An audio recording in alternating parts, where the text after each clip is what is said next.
famous residence in the world, Pennsylvania Avenue, the home of Barack Obama, and once housed Abraham Lincoln, whose memorial head coach Kalani Sitake took his Cougars to visit yesterday in advance of a big game over from Provo. The Cougars will face West Virginia out of the Big 12.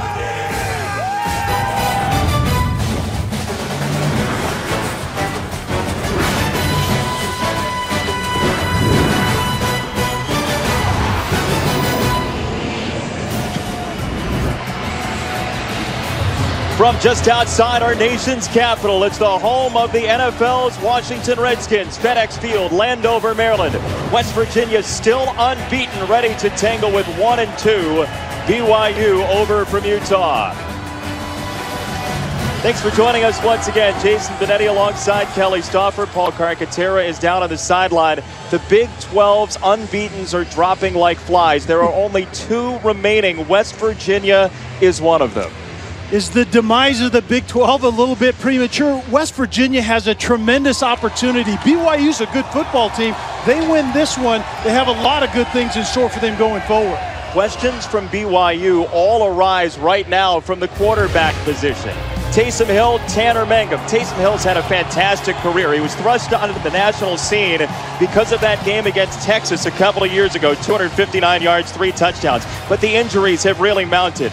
A knee a couple years ago, a leg in 2014, a foot in 2015. Tanner Mangum then comes in for the injured Taysom Hill and sets the world on fire. You can't forget about a guy who had 2 Hail Marys in one season, one against Nebraska, the other against Boise State. So really, as you talk about what BYU is doing quarterback-wise, how does head coach Kalani Sitake make the choice? I really think it's just simple. Taysom Hill is not the guy that he used to be at the quarterback position, but he is the guy that BYU needs right now. A very well-respected leader in the clubhouse. That's very important for a new staff, and his game experience allows him to retain this new system, and so that's why Taysom Hill is on the field currently. The players have to handle it, though, together, and that's the question we asked Paul Carcaterra downstairs. How are they doing that? Well, when you're Kalani Sitake, the way that you look at it is when you have one good quarterback backing up another good quarterback, you're going to have an issue. But don't tell backup quarterback Tanner Mangum that there's an issue. The quarterback went to Twitter this week and he posted the following. This is a team game, he said. I'm 100% behind this team. No room for negativity. That's Mangum on the right and Hill on the left. Sitake told us last night he doesn't want his quarterback looking over his shoulder. The leash on Taysom Hill probably isn't as short as fans really think it is. Well, Kalani Sitake said, look, I don't want it to turn into a circus where we keep making the substitution. West Virginia, on the other hand, no subbing quarterbacks. Skylar Howard, what a tremendous guy. He's an undersized playmaker that has a massive chip on his shoulder, and he's off to a great start already. You can see what he's doing per game this season. He ended the season absolutely on fire. He started the season the same way. His playmaking ability is merging nicely with the short to intermediate pass game. This guy is a playmaker and a very good quarterback. He's the man that will be in the middle of the huddle all day for the Mountaineers from Morgantown, West Virginia, and possible future Big 12 member BYU coming up.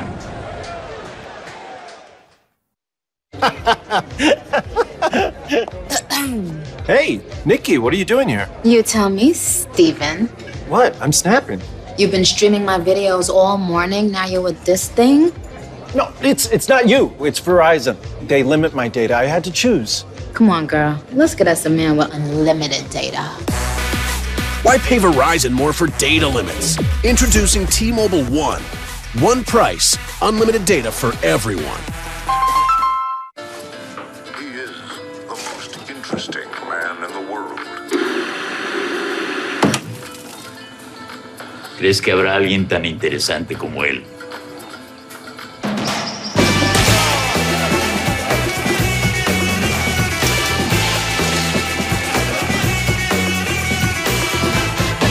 No es fácil saberlo.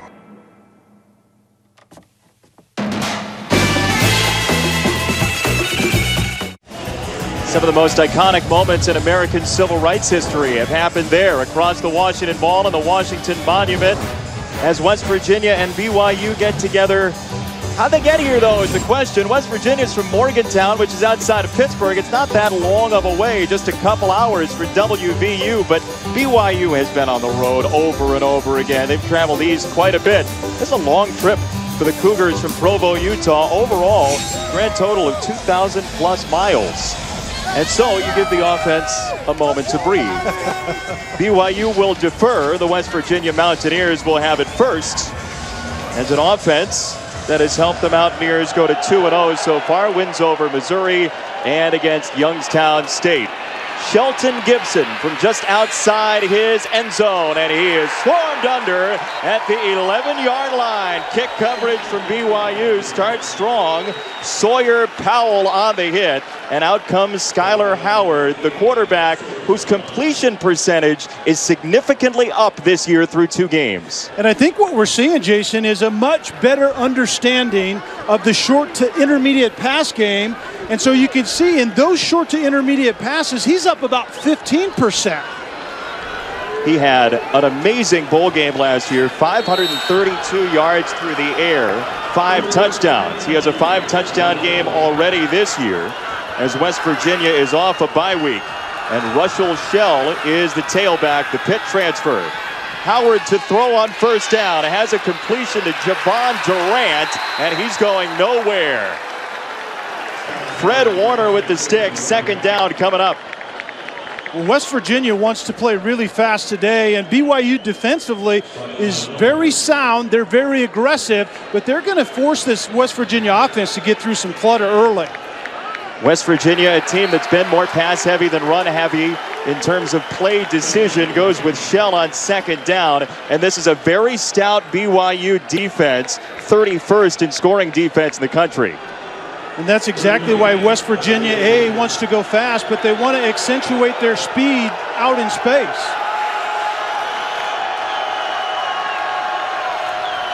Third down, West Virginia, 40% on the year. This is a deep ball down the sideline, and it's Shelton Gibson bringing it in right around midfield. One of the big play threats in college football last year, goes for 35.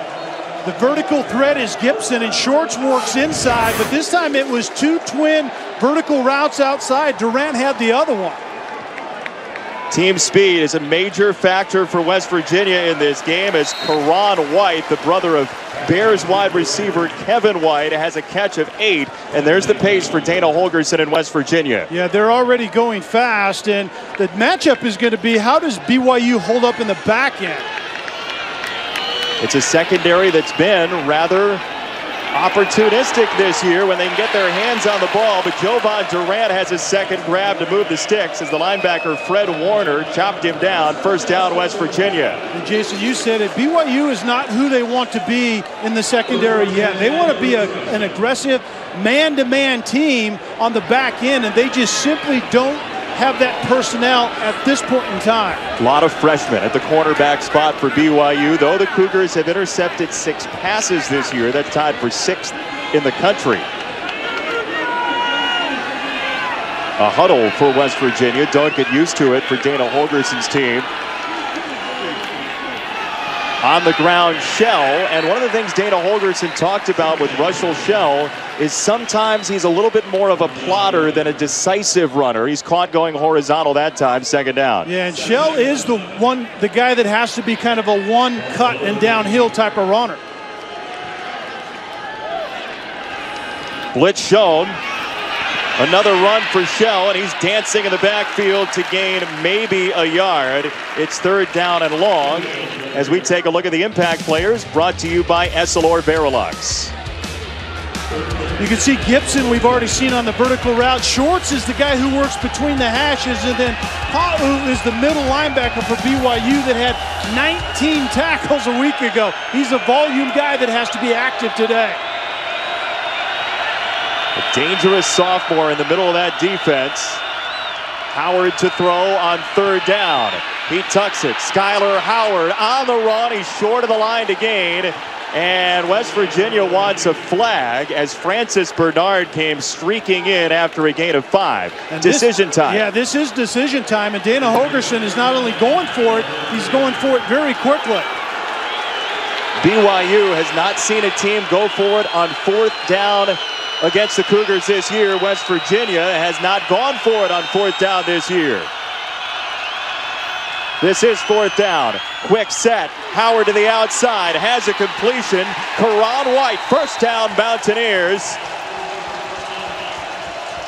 Downstairs, Clark. Well, Jason, you saw that Skylar Howard was on the 32-yard line. Would have been a 42-yarder.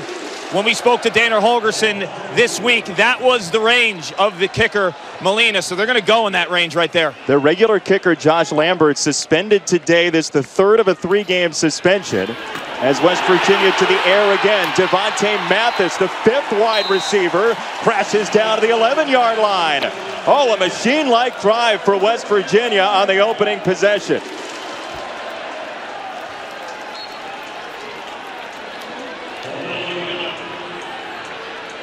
Play number 11 for Skylar Howard, who had no FBS offers when he was first coming out of high school.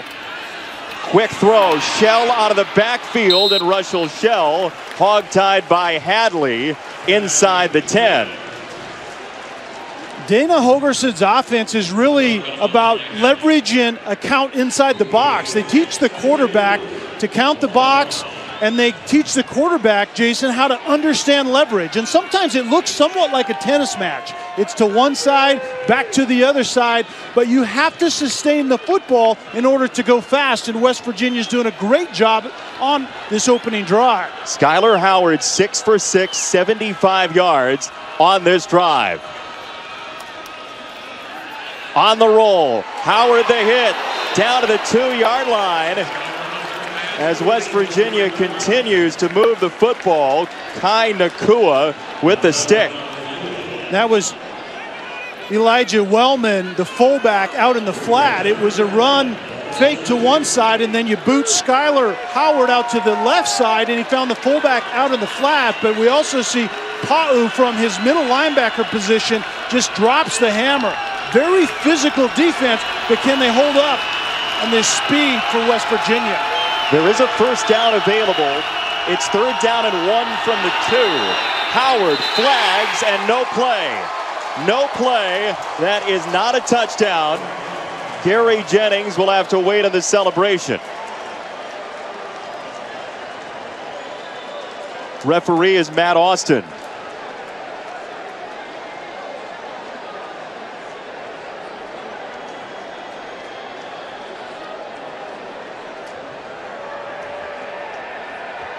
Prior to the snap, offside, defense number 13. Penalties half the distance to the goal. That penalty brings up the first down. So that is a first down. They do get the yard. West Virginia, if it had the choice, would trade it.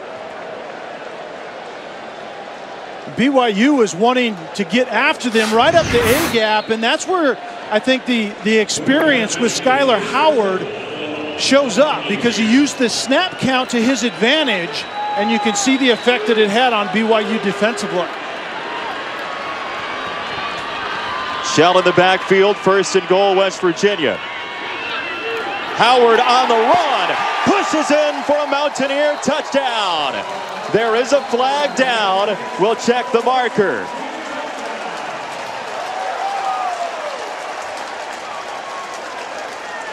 Howard was running toward the line.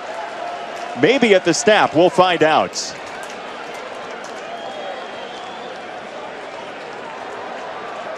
Illegal formation on the offense. More than 4 players in the backfield.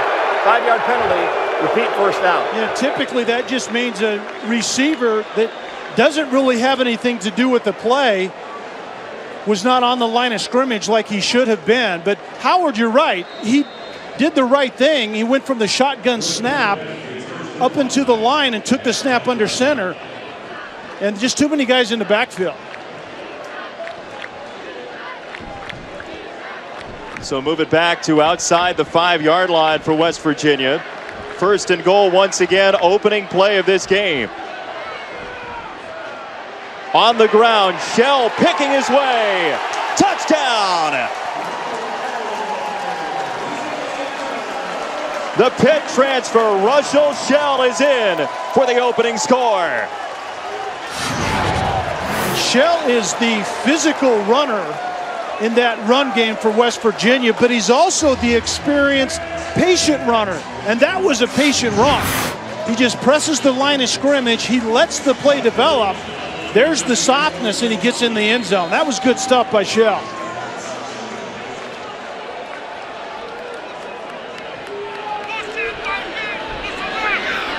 Mike Molina for the extra point. And it is good. We told you Skylar Howard's completion percentage is way up this year. It can't go up from here, though. He's perfect on the drive. 4th down to move the sticks, and then Russell Shell takes it in. 2nd score of the year for Shell. West Virginia scores first.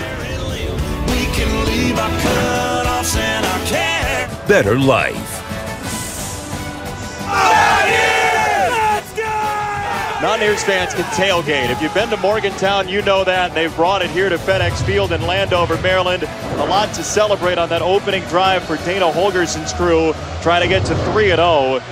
They converted a 4th and 5 from the 32-yard line. Skylar Howard goes 8 for 8 on the drive. And all things are sunny for the West Virginia Mountaineers. BYU touches it for the first time. Aleva Hifo, the freshman, is stonewalled at the 22-yard line, and Taysom Hill is the quarterback. He's 26 years old. They've called him the Thor-terback because of his size. The touchdown at Detmer, a very good quarterback in his own right, has him in a system where he's going to be in the pocket a lot. He's going to have to read and diagnose and throw accurately, and he's going to have to improve on those numbers right there. 68 for 116 for the year for Taysom Hill, and he hands it off to Jamal Williams on his first carry. Boy, did he rev the engine and stick his nose out to the 32, very close to the first down marker. He gets 10 and does get a first down. Well, Ty Detmer told us that they got away from the running game too quickly a week ago. They're going to stick with it today, and that's a good example of it. Jamal Williams is an absolute horse running the football. 6'2", 220. He's a pounder, and that's who BYU wants to be offensively, a physical downhill run team. A senior out of Fontana, California, who took the year off last year for personal reasons and is back this season. Taysom Hill swings it out for Nick Kurtz, and not much there, just a couple of yards as Kaiser White decked him out of bounds. If BYU's pass game is going to typically come off of the things that happen in the run game.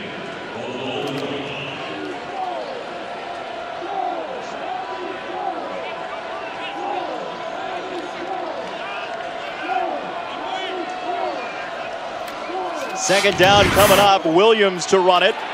And Jamal Williams goes through the car wash. It's 3rd down and short coming up. Darian Howard with the stop. You're talking about BYU passing off the run game. Yeah, I mean, if you're going to be a physical downhill run team, then you have to be a play-action pass team, and that means Taysom Hill a lot of times is going to be in the pocket. He's going to have to be precise, and he's going to have to be an anticipatory passer, and he hasn't showed that he can do that yet. He's picking up a towel right now that's been left in the middle of the field. BYU 40% on 3rd down this year. Hill under pressure, zings it over the middle for a first down. Aleva Hifo, the freshman, with his 3rd career catch. That's a good example, I think, of what West Virginia is going to demand of Taysom Hill today. Sometimes they're going to get after him. Sometimes they're just going to get in the rush lanes and not let him get loose with his feet. But ultimately, to move the chains against this defense, he's going to have to make throws like that. Well, Tony Gibson, the defensive coordinator for West Virginia, has to prepare at least for 2 quarterbacks, though Taysom Hill has taken the reps so far this year. Williams again. And boy, has he had some room. It's an embattled offensive line. Williams the run, and Adnan. All right, Jason, let's check in with what's going on in Florida and Tennessee and Knoxville. After a long bomb, Austin Appleby finds DeAndre Goolsby in the corner here. So the Gators strike first, 7-0 over Tennessee, and Notre Dame strikes first as well. Deshaun Kaiser, he's just going to keep it himself over Duke. So it's 7-0 Irish there as well in the first. Chris Cotter, thank you. Appreciate that. 2nd down for BYU.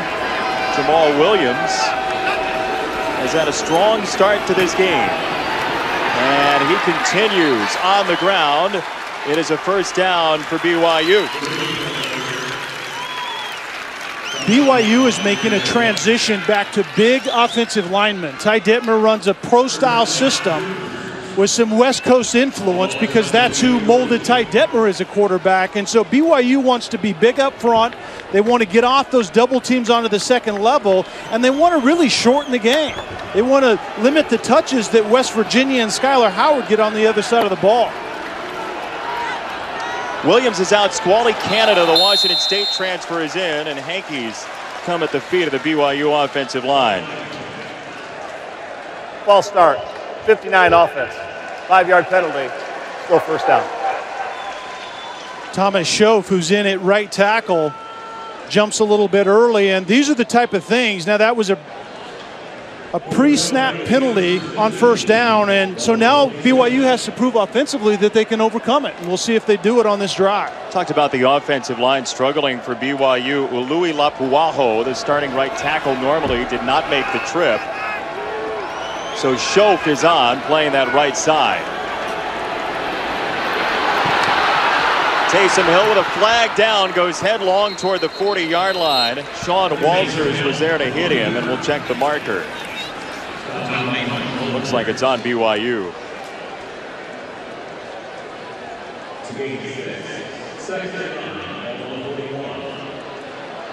Illegal formation on the offense, number 80. More than 5 men in the backfield. 5-yard penalty. Repeat, first down.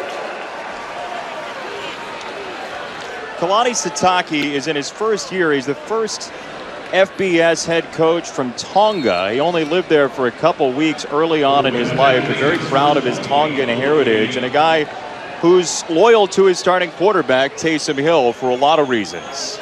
Yeah, and he flat told us that he doesn't want his quarterback, whether it be Taysom or Tanner, to be looking over their shoulder. So give Hill time to play, and the moving parts around him have to play better.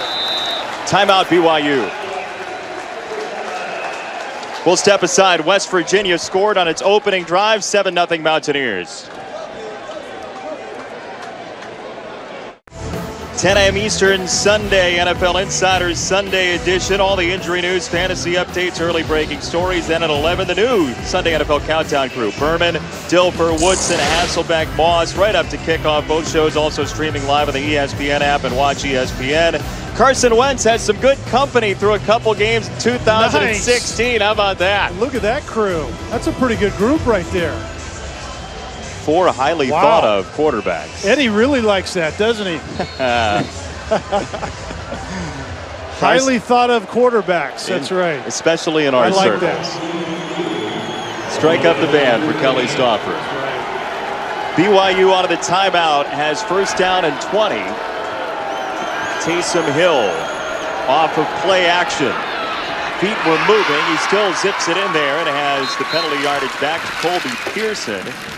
Antonio Crawford knocked him down, and BYU not terribly well equipped for first or anything in long. No, and this drive kind of was a disaster. That last few plays, a false start, illegal formation, and then they had to burn a timeout. But that's a good way to overcome it right there. A good job of sorting out the route and the coverage by Taysom Hill.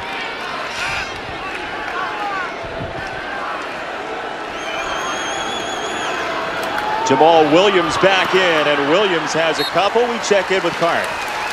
Well, Kelly, you mentioned transforming the bodies of the BYU linemen. Kalani Sitake told us yesterday they sacrificed meeting time, practice time, anything they could do to get more time in the weight room. They squatted every single day in the summer, which is not normal these days. He wanted his linemen to put on weight, and they were successful doing so. Look at Austin Hoyt, for example. He's on the 2 deep as a right tackle. 295. Before the summer, 265. It's a team that believes that strength will get them there down the road. They will run it. Williams into the secondary and battered inside the 30 by Tyler. First down. Chris Cotter, hello. Hello, gentlemen. Kelly, I know you remember back in the day, you used to have this big fella line up behind you. He was called a fullback. Yeah, Michigan still has one of those. Khalid Hill takes it in. They have an early 7-0 lead over Penn State on ABC. Yeah, Chris, Reese Davis refers to those guys as the unicorn of football. a dying breed. There's no doubt. We see a couple of fullbacks in this game, as a matter of fact. BYU wants to go that direction down the line behind offensive coordinator Ty Detmer. Williams breaks it to the outside and has the 25-yard line. It's second down. Tyler with another stop, and our impact players. Well, Jamal Williams is supposed to be the cornerstone of what BYU wants to go to, a physical downhill type of run game, and we've already seen that today. And yes, with LG Brown, a fullback in front of him, and then Noble Wachiku is the end pressure guy, second in the conference a year ago in sacks, and they need him to show up here today. West Virginia only 1 sack this year. 2nd and 7 for Taysom Hill with time down the sideline, out of bounds. Pearson didn't have much room. Douglas was taking him to the paint. It's 3rd down. Great protection. A very nice throw, but he just drifted him a little far out of bounds. Pearson had a step.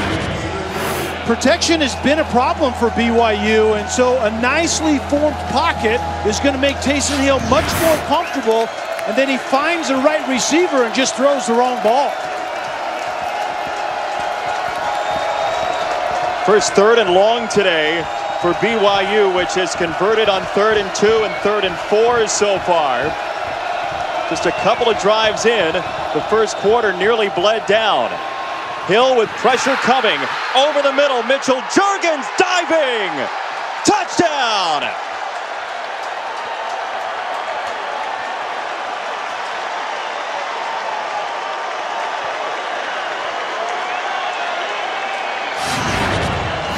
There were so many good things on this drive offensively for BYU. Taysom Hill actually starts to the left side of the field and then comes back to the right, senses the pressure, keeps his feet intact, and then Mitchell Juergens, I believe, gets that all the way into the end zone.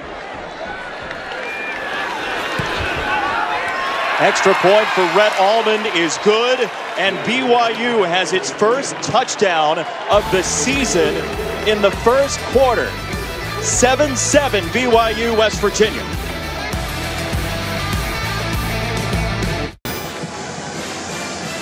Tennessee lost 11 straight against Florida. We've seen already a couple streaks go down today.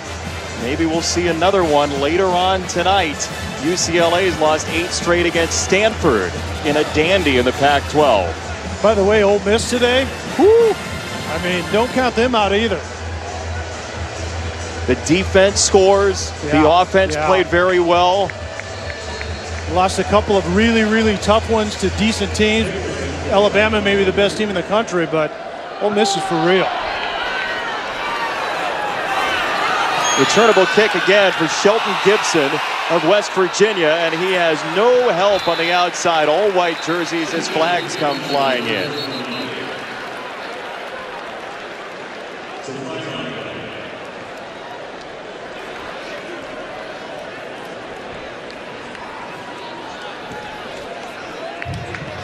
During the return, holding number 14 of the receiving team. Half the distance to the goal for the spot of the foul. First down. Take a look at today's Performance Spotlight, brought to you by Dickies. Well, Taysom Hill does a great job of diagnosing the pressure. West Virginia's bringing 6. His head starts to the left, but he comes back to the right and finds Juergens on time, on target. That's the way you solve pressure, is accurate passing and diagnosing by throwing to the right guy.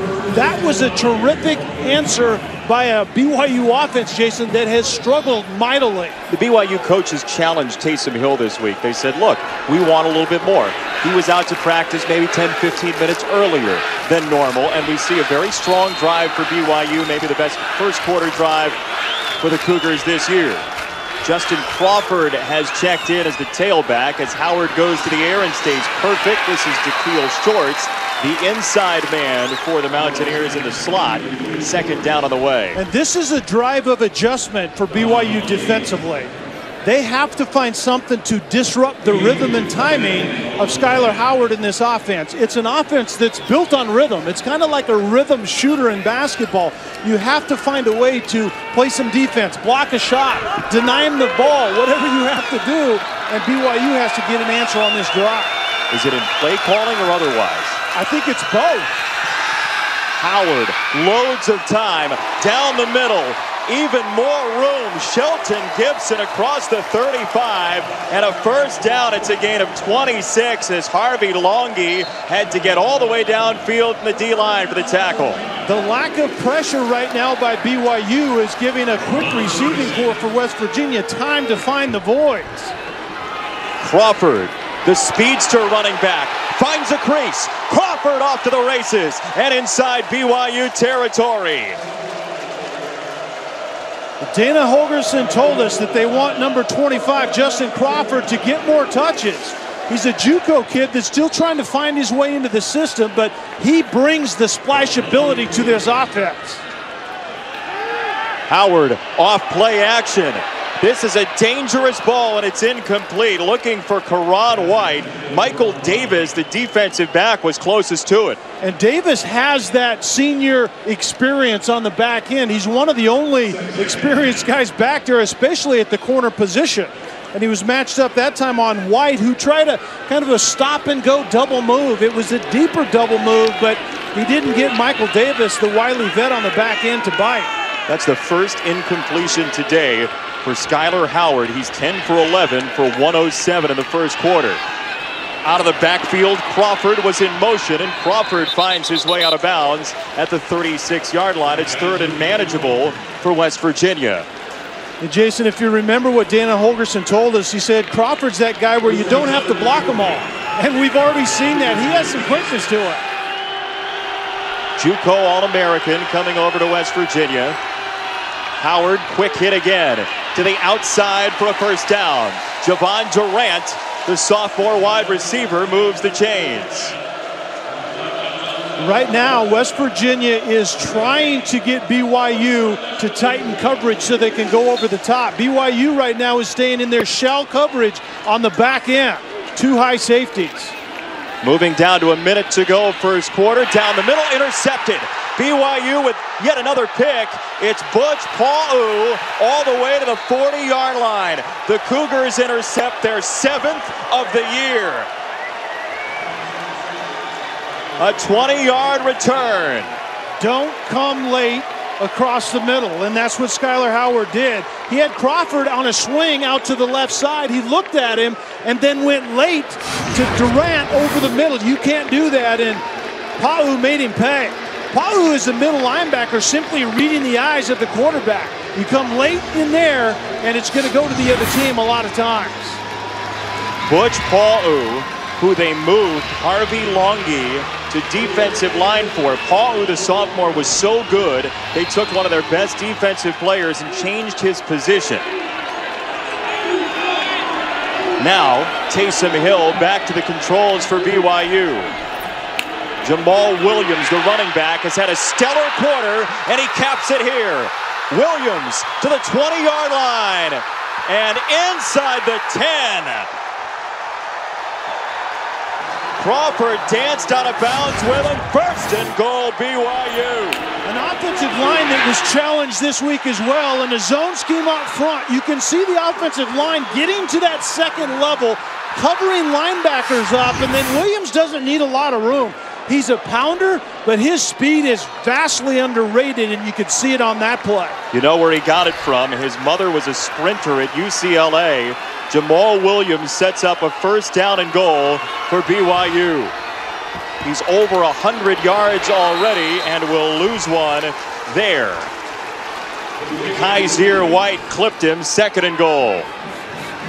Kaiser White off the edge made an offensive lineman pay for a wrong move. He shot inside and just blew that play up before it could get started. But a great sign, if you're a BYU fan, is the fact that that run game is front and center thus far when BYU has had the football. That sets the table for everything they want to do.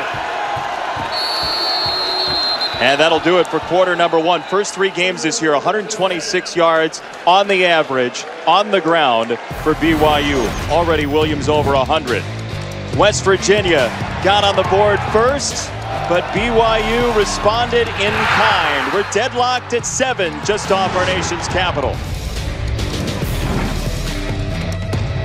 Sponsored by Our Nation, open today just outside of where we are. BYU driving against West Virginia to open quarter number 2. Taysom Hill on the roll, slams on the brakes and zips it wide. It's 3rd and goal coming up for the Cougars. Not a bad decision. Out of the run game, we've already seen Jamal Williams play an integral part of what BYU is doing today and wants to do the rest of the year. Play action off of that and boot Taysom Hill into really what is his strength, getting outside, but you have to make good decisions right here in the red zone. BYU 7 red zone trips this year, 7 scores. 4 have been touchdowns, 3 have been field goals. That was entering play today.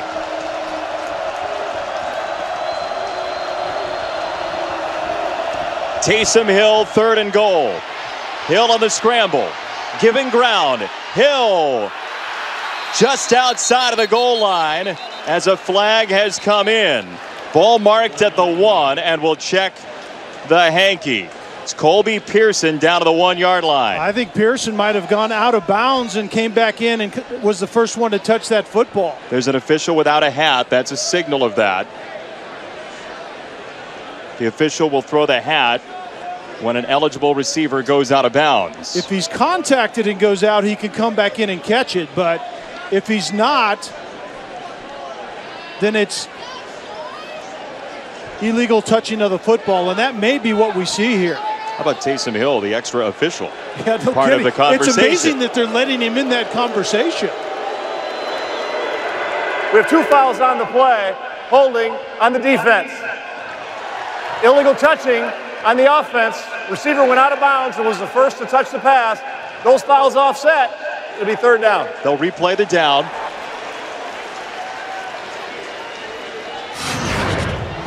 That's a win for BYU as far as I'm concerned. Taysom throws it into a tight place, but he gets forced out of bounds. Pearson does. Actually, they didn't call him forced out, or it wouldn't have been illegal touching, but I thought he got forced out right there. There are some Spartan and Cornhusker fans still debating that.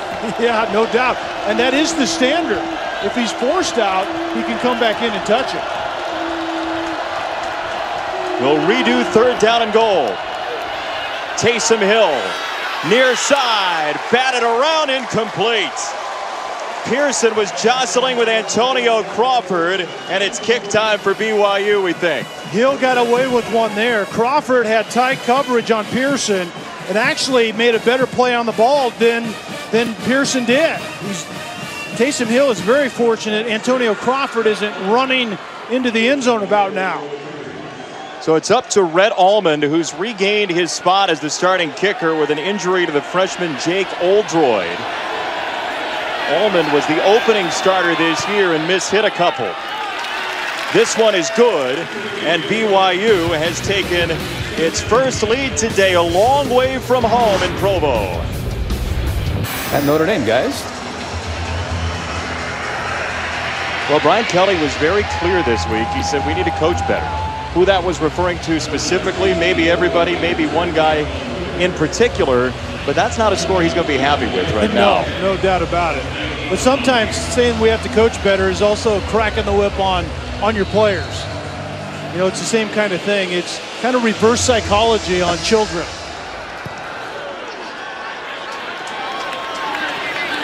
This one into the end zone. Gibson takes it out. And Shelton Gibson stonewalled short of the 15-yard line. And BYU with some wonderful coverage. Time to look at our Pacific Life game summaries so far, and the offenses have owned the day.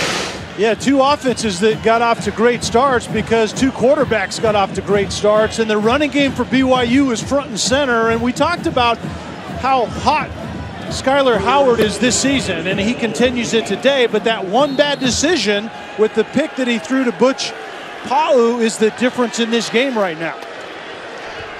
Again, the completion percentage for Skyler Howard coming into today above 62%, whereas it was 54% and below for his career entering this season.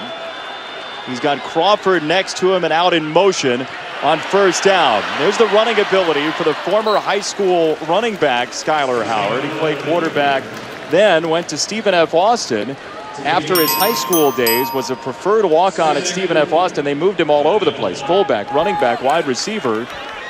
And then he ended up here at West Virginia after one more stop. Quick hit to the outside. Jovan Durant's been busy today, and that goes for some yards after the catch and a first down. And BYU defensively is kind of taking an old-school approach to stopping a spread hurry-up team, kind of a shell coverage. They call it quarters on the back end. And the thought is, Jason, that you keep everything in front of you and you force a hurry-up team to drive the football to get points. You don't give up that big play. This was actually the defense's first response to the hurry-up, was to play quarters coverage, and we're seeing it right now.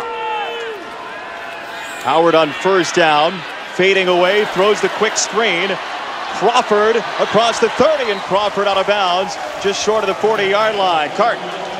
Skyler Howard, you mentioned, Jason, 0 Division I offers, 0 Division II. Had to go to JUCO before he went to West Virginia. He told me this week when I spoke to him, West Virginia was a no-brainer. They're in the Big 12. He gets to play every team, especially those Texas ones that overlooked him and didn't even give him a sniff. Nice. Yeah, he plays with a ginormous chip on his shoulder. And he's a little guy. The people, he says, came up to him and said, look, you're too small. He hasn't been. Neither is Crawford. Into BYU territory and a first down. Nakua knocked him out of bounds. Can you imagine that? Somebody actually saying to you, you're too small to play the position. In this game, yes. I can imagine that. They're very particular, but you have to prove them wrong as we see Crawford running the football once again. Pitch out Howard, asking his receivers to do a lot after the catch, and they have. Jovan Durant this time, right near the 35. Francis Bernard, the linebacker, got the touch on him after a gain of 9, the 6th grab for Durant. Well, Dana Holgorsen hopes that Jovan Durant is that 4th receiver emerging from the pack. They have 3 really good ones in Gibson, Shorts, and White. And if you get a 4th out there, it makes the spread much more efficient. See if they take a shot here on 2nd and 1. Instead, it's the jet sweep to Keel Shorts, and he's got the first down. Move the sticks again. West Virginia's opening drive looked a lot like this one. Yeah, very precision-like, but that's where we see the run game that Dana Holgorsen has settled into. It's the air raid pass game, but it's formationing, and a lot of times 2 backs in the run game.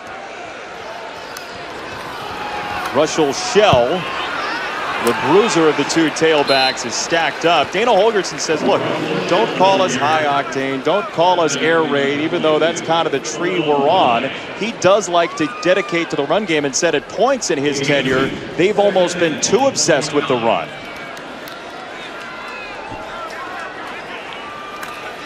Howard off play action. It's a high ball, and it's caught by White.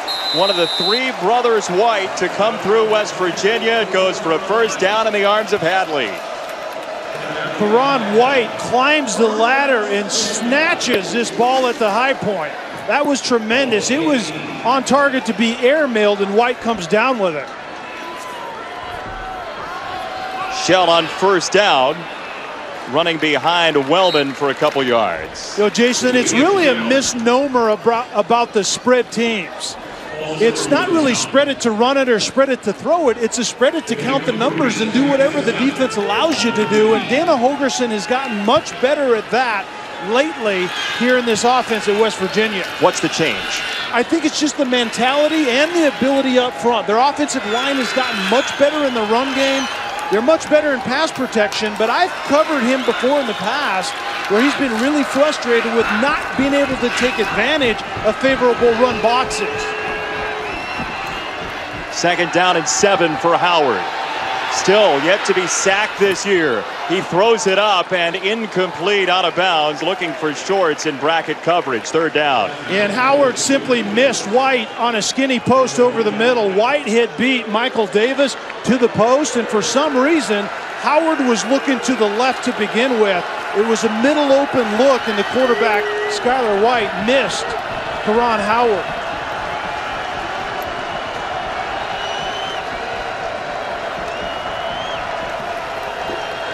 Play clock ticking down. 3rd and 7, West Virginia. Howard dancing in the pocket. Gets it out for Shell. He changes direction.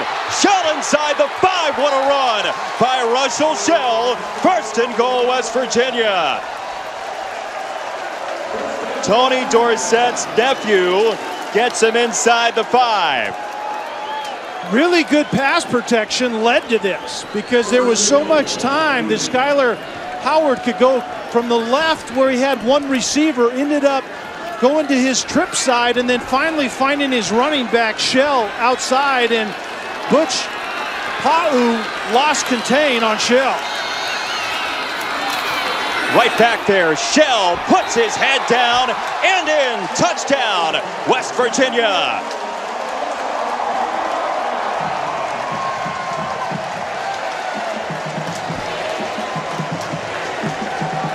Second score for Shell. Well, just when I thought that BYU had some answers defensively, West Virginia gets hot once again. That rhythm that they lost in the prior drive on that pick, the interception that Skyler Howard threw, they found it on this drive, and it was a missed tackle by the same defender for BYU, Butch Pa'u, that gave up that big run by Shell. Molina on for the extra point. Shell, related to Tony Dorsett, started his career at Pitt.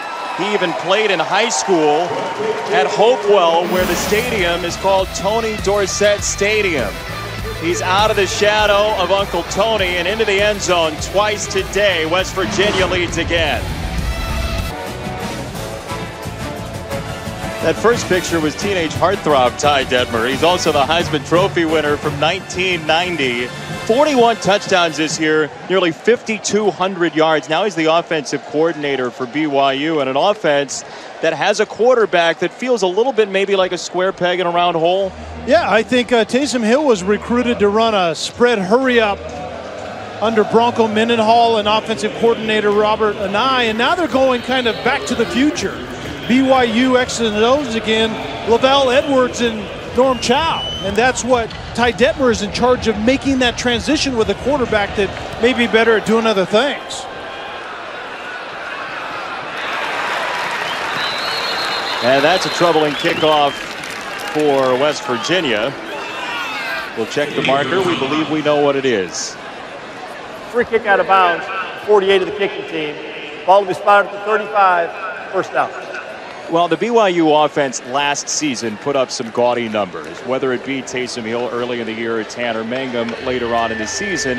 What does it need to do to get back there? Well, I think it's all about Taysom Hill getting more comfortable in the pocket pass game. But let's be honest, the quarterback is almost always as good as the people around him. And he has receivers that were recruited in a different system as well. And offensive linemen, as Clark told us, that were streamlined to play fast, and now they're putting on 30 pounds. And so it's a transition holistically, and the quarterback is right in the middle of it. Williams has had a strong first half. He hits the pile there. And let's be clear, Ty Detmer has said, look, the reports of us talking about making a change at halftime last week at quarterback were a little bit exaggerated. We talked about essentially that Taysom Hill could do a lot of different things, sure, but everything was kind of crumbling around him. Let's attack that first. And what Ty told us is that we abandoned the run game. Well, that's the best friend of a quarterback that's learning a new system. Give it to a big running back behind a massive offensive line and let him move the chains. And that's what we're seeing more today than we've seen all year out of this offense. 26-year-old Taysom Hill, 3 very difficult injuries in his career as that goes to Aleva Hifo. He gets drilled right at the 40-yard line by Maurice Fleming, and it's third down. And this is money down. This is where Taysom Hill most likely is going to be forced to stay in the pocket, maybe pressure, and he's going to have to read, diagnose, and get to the right guy on time. You know, 3rd and 5 is where a pocket passer has to make hay. We'll see if Taysom Hill and BYU can do it right here. West Virginia, 27 straight games holding the opponent under 50% on third down. BYU is 3 for 4 today. Hill to throw. Pocket holds up, and Hill has himself a first down to Hefo one more time. The freshman getting integrated into this offense. And beautiful all the way around. Hefo was the guy setting in the zone in the middle, and the ball comes out on time, and there was protection, and the quarterback Hill found the right guy.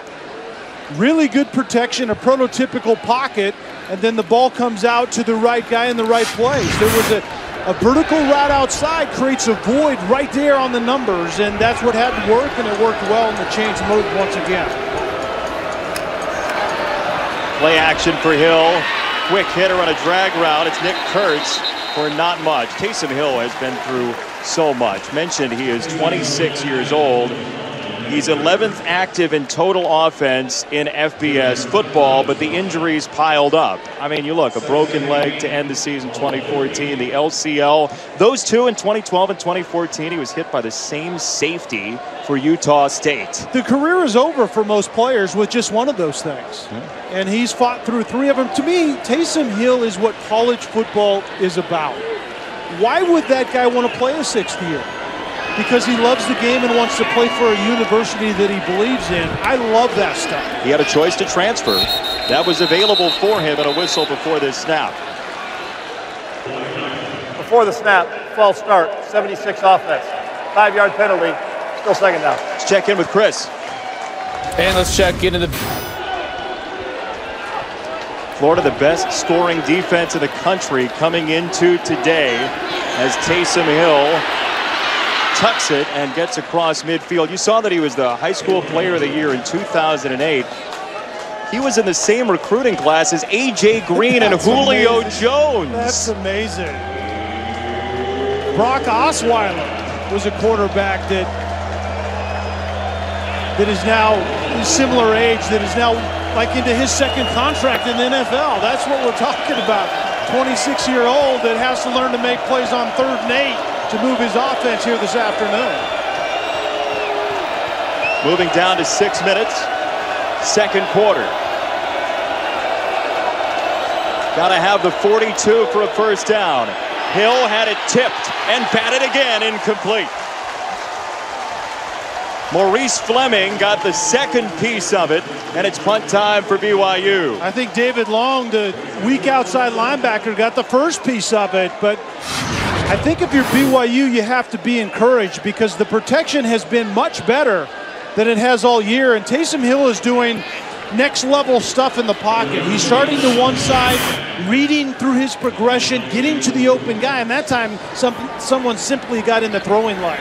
Were you seeing that on tape the first couple weeks? No, absolutely not. He was staring down receivers and throwing into coverage, punting.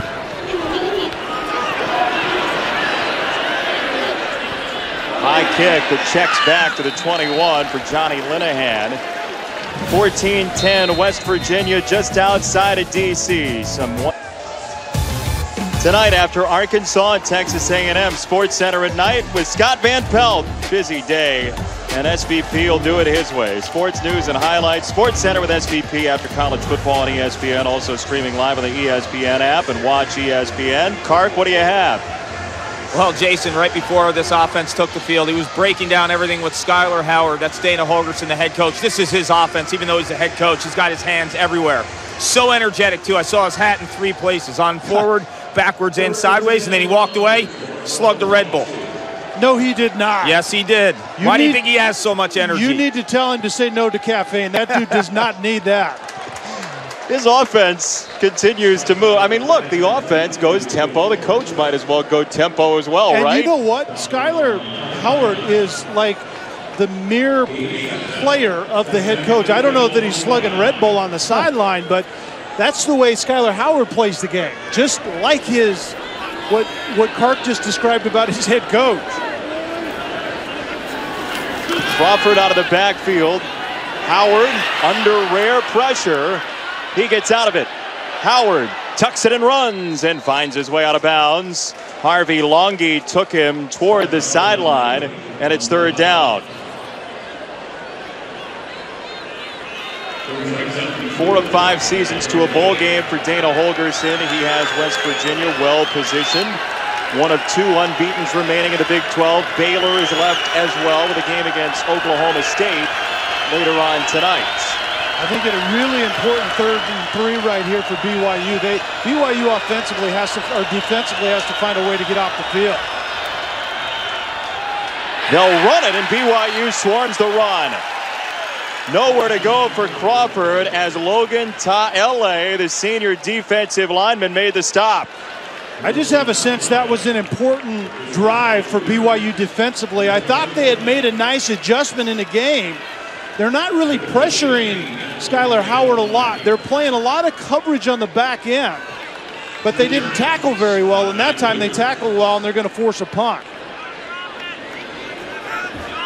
We're going to put out an APB for Billy Kinney. This is our first look at him. The sophomore punter from Morgantown is Garrett Juergens on the return. His brother scored a touchdown earlier, and Garrett up to the 41. BYU will take aim at this 3-3-5 look for West Virginia.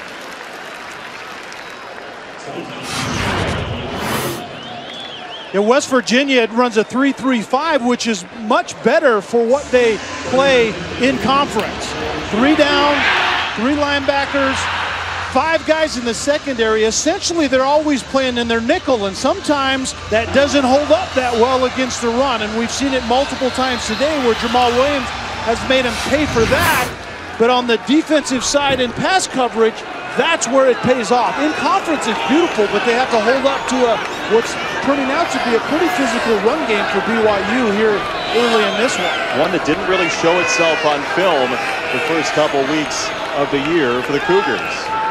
Taysom Hill over the middle, quick hitter, just short of the 50-yard line. Jamal Williams out of the backfield, a young man who missed the entire season last year for personal reasons and has played well in his return. And Jamal Williams, Jason, is a running back that, and a lot of the good ones work this way, they need touches to get a feel for the game. And that's what Ty Detmer said about last week, is he felt they abandoned the run game a little early, and Williams never did really feel it. On 2nd down, Williams again pushing the pile just short of the marker. 3rd down coming up later in prime time. 3-0 SEC West teams go toe-to-toe at Jerry World. Number 17, Arkansas. Number 10, Texas A&M. Streaming live on the ESPN app and watch ESPN. Brett Bielema trying to get 4-0 for the first time at Arkansas. I remember last year they had that early loss to Toledo. Yeah, crazy one. They haven't been very good starters of the season, so if they're starting better and can finish like they have finished, the Hogs may be in heaven. First down for Taysom Hill. He's under pressure, and he is sacked. Hill goes down. It's Justin Arndt, who had a wildly effective game against Missouri and trying to bounce back from a couple rough ones here. How about the decision here? West Virginia gets good penetration on this short yardage play, but in the end, Taysom Hill does a nice job of just getting what you can out of it. And that was a good decision once again, but not a whole lot there. Some rough plays for Arndt 2 weeks ago before the bye. West Virginia didn't have its best defense out there for Youngstown State as they rush Hill again. It is intercepted. Picked off by West Virginia's Rasul Douglas, and he is gone.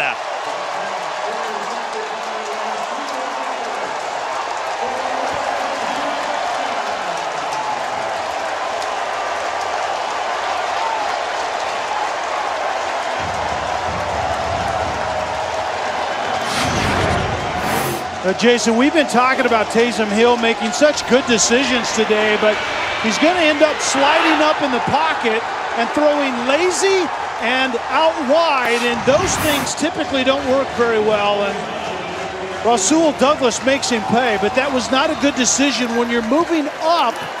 And if you throw it to the sideline, you need to make sure that there's no traffic, and Taysom Hill pays for a bad decision right there. Second career interception for Rasul Douglas, and the extra point is good. West Virginia flips it on BYU with a pick 6 for the Mountaineers, 21-10.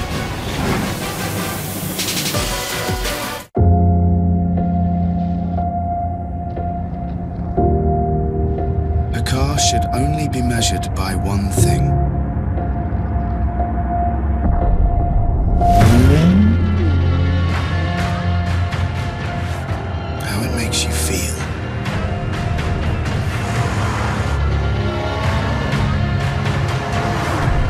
Introducing the all-new Q60.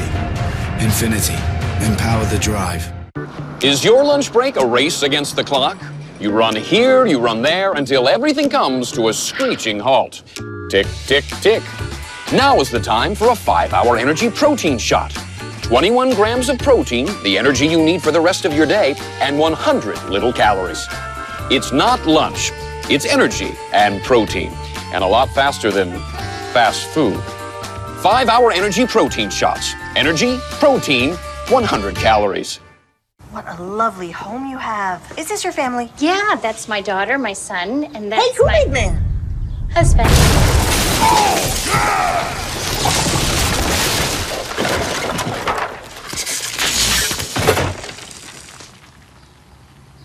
Hey, at least you got your homeowner's insurance through Progressive. By bundling it with your car insurance, you saved a ton. Yeah. Do you want to see the rest of the house? I can actually see a lot of it.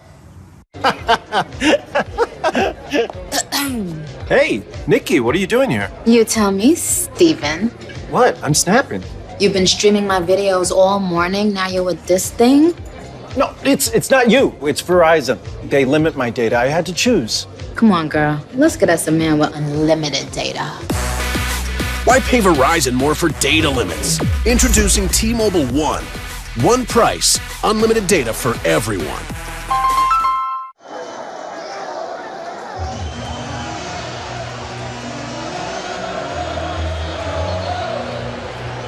Taco Bell is a proud partner of college football's playoff, and Taysom Hill has livened up that student section. Be on the lookout for Taco Bell's student section and playoff. Passionate fans like these at games all season long. Taco Bell, a proud partner of college football playoff. Well, when West Virginia can get points from their defense, in addition to with the rhythm that their offense has played in at times today, this may be a Big 12 team that has something to say before this season ends. West Virginia off only its third takeaway of the year. Scores point number 21. Aleva Hifo from the goal line. Hifo, a big return. Aleva Hifo, the freshman, into West Virginia territory. Chris Cotter in the studio. All right, Jason, Dave & Buster's halftime report coming your way in just a little bit. Tennessee trying to beat Florida for the first time since Paul Carcaterra was setting records at Yorktown High School. Didn't start off very well for the Vols, though. Highlights of that one. Highlights of the Badgers' impressive win against Michigan State earlier today. And speaking of records, Dalvin Cook continues to set them at Florida State. Highlights of all those games coming up. Dave & Buster's halftime report. We'll see you then. Kark, what records did you set that Cotter's talking about? See, he didn't set any records. Yeah, he just apparently totally ignored your question, right? Well, you can't say any records if you didn't set any records. He knew it was a trick question. That was a good no answer right there on his part. Taysom Hill spearheads the offense. Jamal Williams goes spinning inside the 40-yard line. It's a first down for BYU, and a strong response off the longest kickoff return of the year for the Cougars. And if Ty Detmer is true to what he learned last week, he's going to stick with the run game. Obviously, this is the first half, and the run game is who they want to be. So Jamal Williams has had some look. It's the one egregious mistake by Taysom Hill that has really changed the momentum in his game. Williams again just short of the 30-yard line. How about that pick six, Cal? Well, it was really the first bad decision I've seen out of Taysom Hill. He does a great job of sliding up in the pocket away from pressure. But what you can't do is decide in the spur of the moment to not only throw it wide, but throw it lazily out in the flat. And Rasul Douglas makes him pay. That was not the thing to do right there for your football team. Quick set, Juergens on the catch. Mitchell Juergens, who caught the touchdown earlier, has a first down just outside of the 25-yard line. But the game of football is a game of answers, Jason. We know that, and BYU needs to answer right here. We got the football back, and Taysom Hill has to get over that pick six he threw and go down and get points for his team right here. And a whistle Timeout, West Virginia. Under a minute to go, second quarter, Timeout, West Virginia with a 21-10 lead, BYU driving.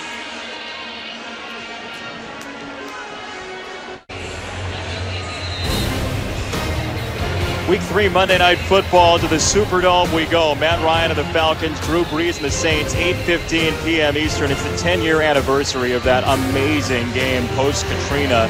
Steve Gleason had the block punt, a memorable game for Saints fans. Coverage begins with Monday Night Countdown, served by Applebee's at 6. Watch ESPN. You can stream it all, even with the debate going on at the same time.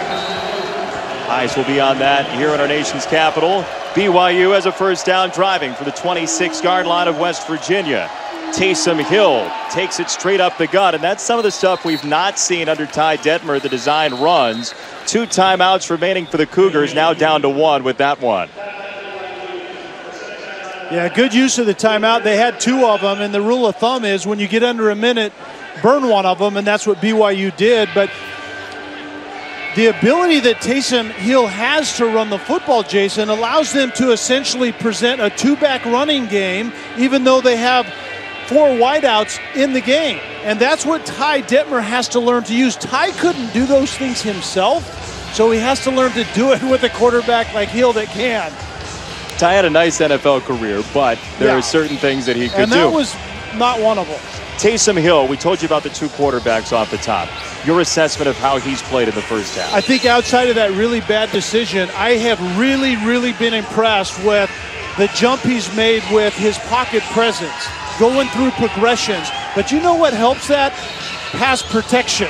They can talk all they want about the quarterback, and the fans are the ones that do that. The coaches didn't do that with us. They said the people around him have to play better. You know who's playing really well today? BYU's offensive line. 67 yards for Taysom Hill. BYU down 11. A field goal certainly would help. Would love the end zone if you're the Cougars, as that one's behind the intended target, Juergens, and it's 3rd down. What West Virginia has changed to a little bit on the back end is they're playing kind of man-zone combinations, which puts the burden on the quarterback, Taysom Hill, to find the guy. Is it zone where my receiver's sitting down, or is it man where my receiver's going to run through that void? That's difficult sometimes if you're not on the same page as your receivers, as we saw on that play. Under a minute to go, first half. BYU will get the ball after halftime. Taysom Hill gets out of the pocket, eludes the rush. Hill on the run, sees the marker. Taysom Hill lost the ball. It's on the deck just outside of the 10, and we'll see who came up with it. It looked like Colby Pearson flopped on it, and he did. Well, in the meantime, this clock is running, and Taysom Hill needs to get to the line of scrimmage and kill this football. Chains are moving on the first down. 35 seconds to go, first half. You know, Jason, and a timeout, West Virginia, before that spike. West Virginia uses a timeout.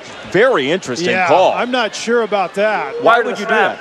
Timeout, West Virginia. I don't really have a quality answer. I mean, obviously you would call a timeout if you're not exactly sure what the call is defensively, but it was well before that point. It was apparent BYU was going to kill the football. But that last run by Taysom Hill was exactly where you ask a physical athlete that's playing quarterback to be that guy. That was a good use of it. Good job by Taysom Hill getting out of the pocket when he should, and now he's a big bruising athlete. This is when you use it, but you have to have ball security. It was recovered immediately after the play by Pearson.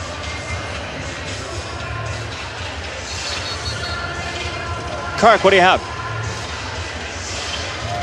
Well, Jason, I'm down here right next to Dana Holgerson. He called that timeout prior to the spike. He was running up and down and waving down the official. He wanted to get the right personnel. They didn't have the right guys defensively. One of the defensive coaches ran up to him, and he called that timeout. Want to save yourself the touchdown with the wrong personnel on the field.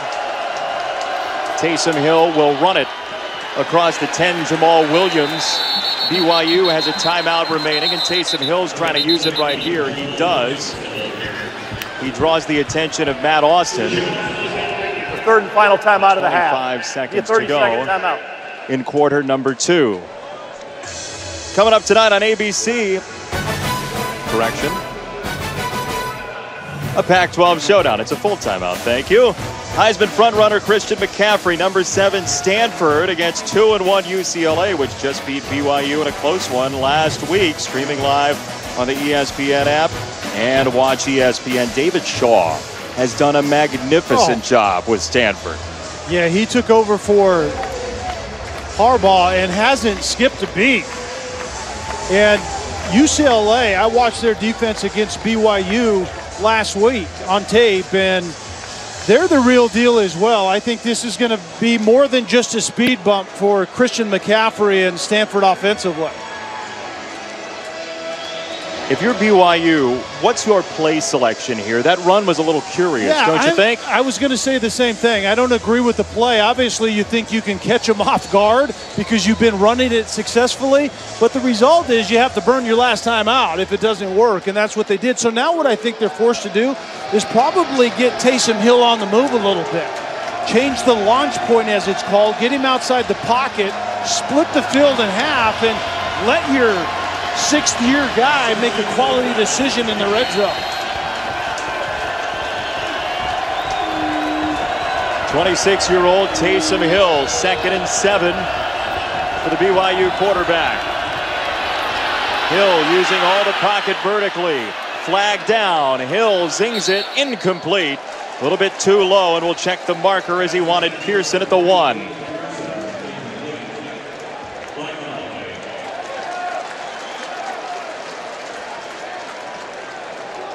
This is going to be marked off a hold on BYU as Taysom Hill got outside the pocket. Holding, offense 79, 10-yard penalty, repeat second down. It's the Southern Utah transfer Andrew Eide, who started 10 games last year for Southern Utah, and now back to the 20 for a kicking game that's a little bit hazy for BYU. That's a good way to put it. On its first kicker for the 2nd time.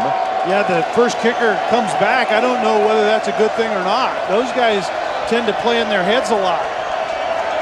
2nd and 17, under 20 seconds first half.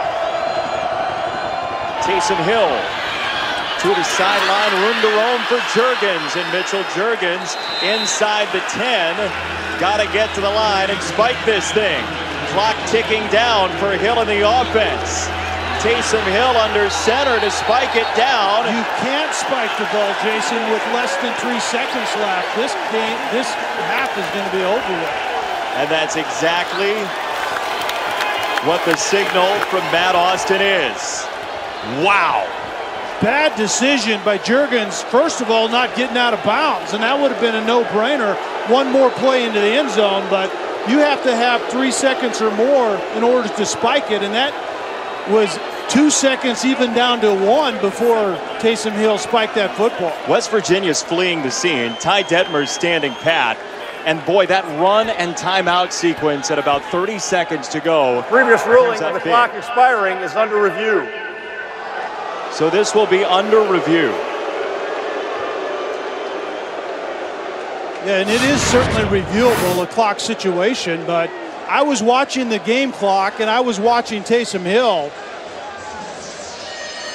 and there was 2, even down to 1 second. This is a bad decision, first of all, by Mitchell Juergens not getting out of bounds. It takes roughly 7 seconds to get the ball spiked, but you can't do it with less than 3. Time might have expired altogether, even if we're playing by the old rules. At the very best, taking the facts most in BYU's favor, there's a second on the clock when he snapped the ball. That's most favorably to BYU, and that's not enough time. No. And you're right, the clock management on that particular sequence was dreadful by BYU. I mean, you started with a run play to Jamal Williams, right? And then Juergens can get out of bounds with, what, 10 to 12 seconds right there? At any time during that run, he could get out of bounds. I mean, any time. you immediately get your foot to the sideline, and as soon as anyone's close and you can't go forward anymore, you simply step out of bounds. Well, he's a 3-year high school baseball player, Mitchell Juergens, baseball being the timeless game. Will you tell me he had a baseball flashback, or I don't get that at all. And that's one of those circumstances. When the ball hit the ground, there was 1 second remaining on the clock.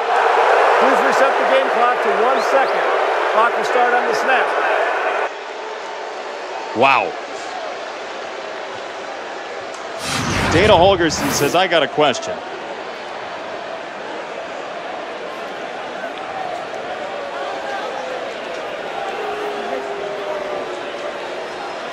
Watch the clock moving down. It's at 1 when the snap comes, and the ball does hit the ground very close to zeros. Kick time for Red Almond, 25 yards away, and it is good. BYU gets the ball out of halftime and trails by 8. Taysom Hill, we talked about Taysom Hill having things go haywire around him. It happened again on that final drive. BYU escapes with 3 and carts with Dana Holgerson. Coach, I saw you addressing the officials after that. What did you have to say? Well, I thought there was 0 time on the clock. I think everybody else thought it too. But, nonetheless, it's a good job by our defense of, not letting them into the end zone. Jamal Williams, their running back, 123 yards in that first half. What's been the biggest challenge stopping him? Well, he's big, and their offensive line is big. I mean, he's been doing that for 4 years now. I mean, he's close to their all-time leading rusher. We got to do a better job against the run. We have done in the past, and we need to do a better job now. What do you need out of your D-line? Yeah, they got to fill gaps. They got to get to the quarterback, and they got to fill gaps in the run game. Thank you, Coach. You got it. Dana Holgerson and Paul Carcaterra up 21-13, your halftime score. Chris Cotter, Jonathan Vilma, the Dave & Buster's halftime report. Leads 21-13 at the half, and BYU's last 3 points were in question. Final play of the first half was a field goal. The second to last play was a pass to Juergens from Hill. And so, Juergens had some difficulty getting out of bounds. 12 seconds on the clock, he decides to go back inbounds. The clock continues to run and move, and all the way down to 1 second, leading to a spike for BYU. We had some discussion in the booth over whether or not that was a legal play. Eventually, there's the spike, and Hill gets the field goal for Almond, 21-13. And as we talked to National Officiating Coordinator Rogers Redding, Jason Benetti, Kelly Stauffer, we talked to him, and he said, look, the officials got it right. The rule having to do with 3 seconds on the clock only applies to circumstances in which the play was stopped with the clock.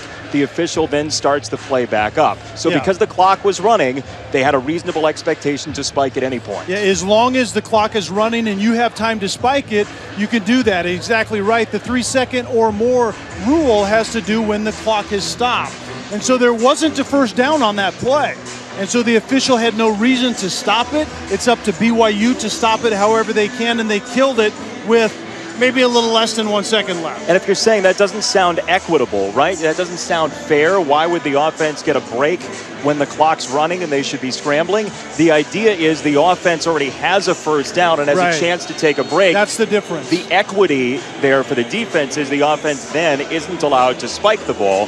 That's the purpose of the rule, only applying to situations in which the clock was stopped after a first down. Great use of replay. And a great job by officials doing the right thing on the field. 21-13 your score. BYU will return it to the 25 and then some. And that's a nice return for Matt Hadley all the way across the 40-yard line. Pacific Life game summary, tale of 2 quarterbacks. Yeah, and that's the way this game has gone. I think when the quarterbacks have been hot, we saw Skylar Howard on a big play, and then he made a big mistake over the middle, and then we saw Taysom Hill on a big play dissecting the defense on a blitz, but then we saw him on a big mistake as well, and that really is the difference in this game right now as West Virginia up 21-13 as we start this second half. And kind of a dormant special teams for BYU return-wise has livened up today. They had a 50-yard return earlier. This one goes for 40 and starts the offense just short of midfield with Williams downstairs to Carnes. Well, Jason, moments ago, I spoke with Kalani Sitake, the head coach at BYU. He loves his run game. What's not to love about Jamal Williams in that first half? 123 yards on the ground. He plans on pounding that rock relentlessly in this second half. Defensively, though, he's concerned with their inability to line up in time with West Virginia, who's going really fast tempo. Also, expect safety help on the outside with those speed guys from West Virginia when BYU's on D. Well, West Virginia got a lot of whatever it wanted from the speed guys, especially over the middle in that first half. Yeah, and that's going to be a tough matchup all day, but you have to help those guys as best you can. And I think if you start bringing safeties down, if you're BYU, you're asking for trouble. What BYU needs to do defensively, quite frankly, in that first half is tackle better. They missed a couple of tackles, and it gave West Virginia some plays, but you also have to run it effectively like BYU is on this drive to begin the second half. Over 2,000 miles from home in Provo, Utah to Landover, Maryland. 3rd down and 3 for Taysom Hill, who throws a low ball and makes contact with Juergens. Mitchell Juergens, who did not get out of bounds on that second-to-last play in half number 1, gets a first down here. BYU will live with this type of offense the rest of the season. 2 quality runs to get in 3rd and manageable, and then really you can run it for a first, or you can throw it like Taysom Hill just did to Juergens to convert and move the chains. It's called a mix down, and you want to be in a mix down, pass or run on 3rd down to convert. A couple of long drives in the first half for BYU. Taysom Hill steps up and has a lot of green. Hill on the run across the 35 and a first down for Taysom Hill, wrapped up by Arndt. It's a gain of 12, and that's what Taysom Hill brings you. A raw skill set pocket passer needs to learn to use his legs when he needs them, and this is a great time to run the football. You don't want Taysom Hill getting out prematurely. You want him getting out on time, and that's a good look at it. Squally Canada, the backup running back, has checked in. Sophomore transfer out of Washington State. And ball security for number 22.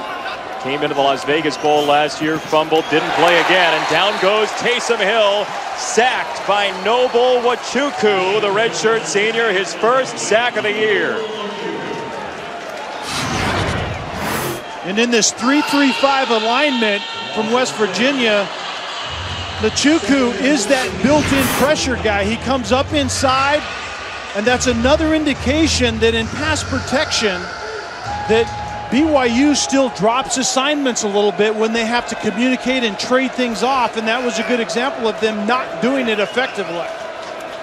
Squally Canada remains in, and the transfer gets a couple yards into Nwachukwu again. Squally Canada, whose name is actually Bryant, but his father called him Boo Squally because he used to stare at a tree that wavered back and forth in their backyard.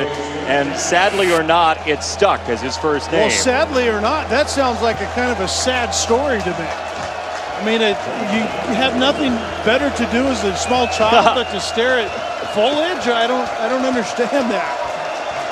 3rd down and 11 for BYU. 6 for 9 on 3rd down today. Hill on the run. Hill with loads of room. Taysom Hill hurtling inside the 10-yard line. Oh, that was shades of years ago. There are Longhorn fans having nightmares. Ty Detmer told us that they challenged Taysom Hill this week. We need more out of you, and you need to demand more out of those around you. A gifted athlete learning to be a pocket passer, but he hasn't forgot the dynamic element in running the football. That's a 27-yard run for Taysom Hill to set up the run game in Williams. And Williams is in. Touchdown, BYU.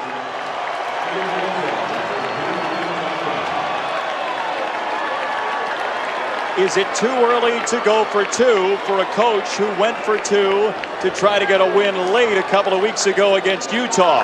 I would say yes, but I can see Taysom Hill coming back onto the field already. I don't like chasing points this early in the game. There's a lot of football to be played. What a run by Williams. What a run by Taysom Hill to set up Williams.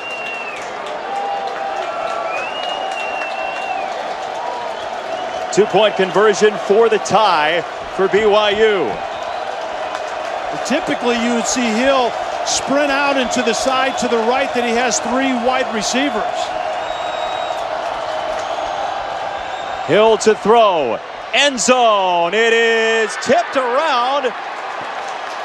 And Kurtz and Douglas fighting for it. It's incomplete. Well, the attempt was pretty straightforward. Kurtz is at 6'6", 215 pounds. And then Douglas is a 6'2" corner. But, Jason, throw the ball up to your 6'6" guy and let him go make a play. This guy can do it. Taysom Hill at 26 brings his team to the end zone, but Nick Kurtz couldn't haul in two, so BYU's trailing by a pair.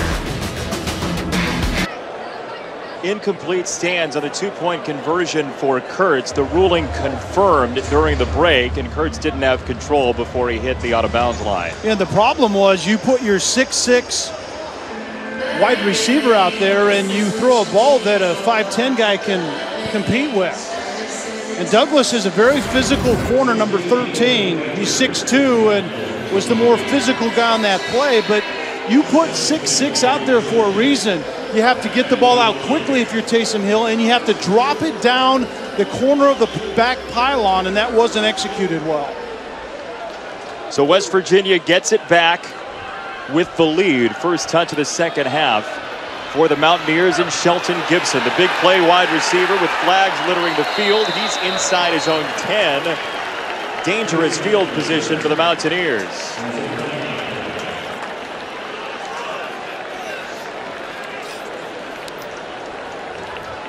During the return, illegal block in the back, number 18 to the receiving team. Half the distance to the goal, first down. Not much distance, but enough. Couple of yards against West Virginia. Later in prime time, 3-0 SEC West teams in Arlington. Arkansas at number 17. Texas A&M is number 10, and you can watch it streaming live on the ESPN app. And watch ESPN. Kevin Sumlin's teams getting used to starting strong and fading. That would be a large win for the Aggies today.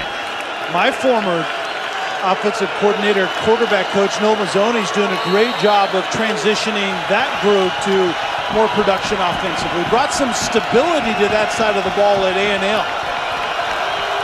Skyler Howard had a magnificent first half with one blip on the radar, and the run game breaks free across the 10. Russell Shell with a strong run just short of the 15-yard line, tackled by Logan Ta'ele.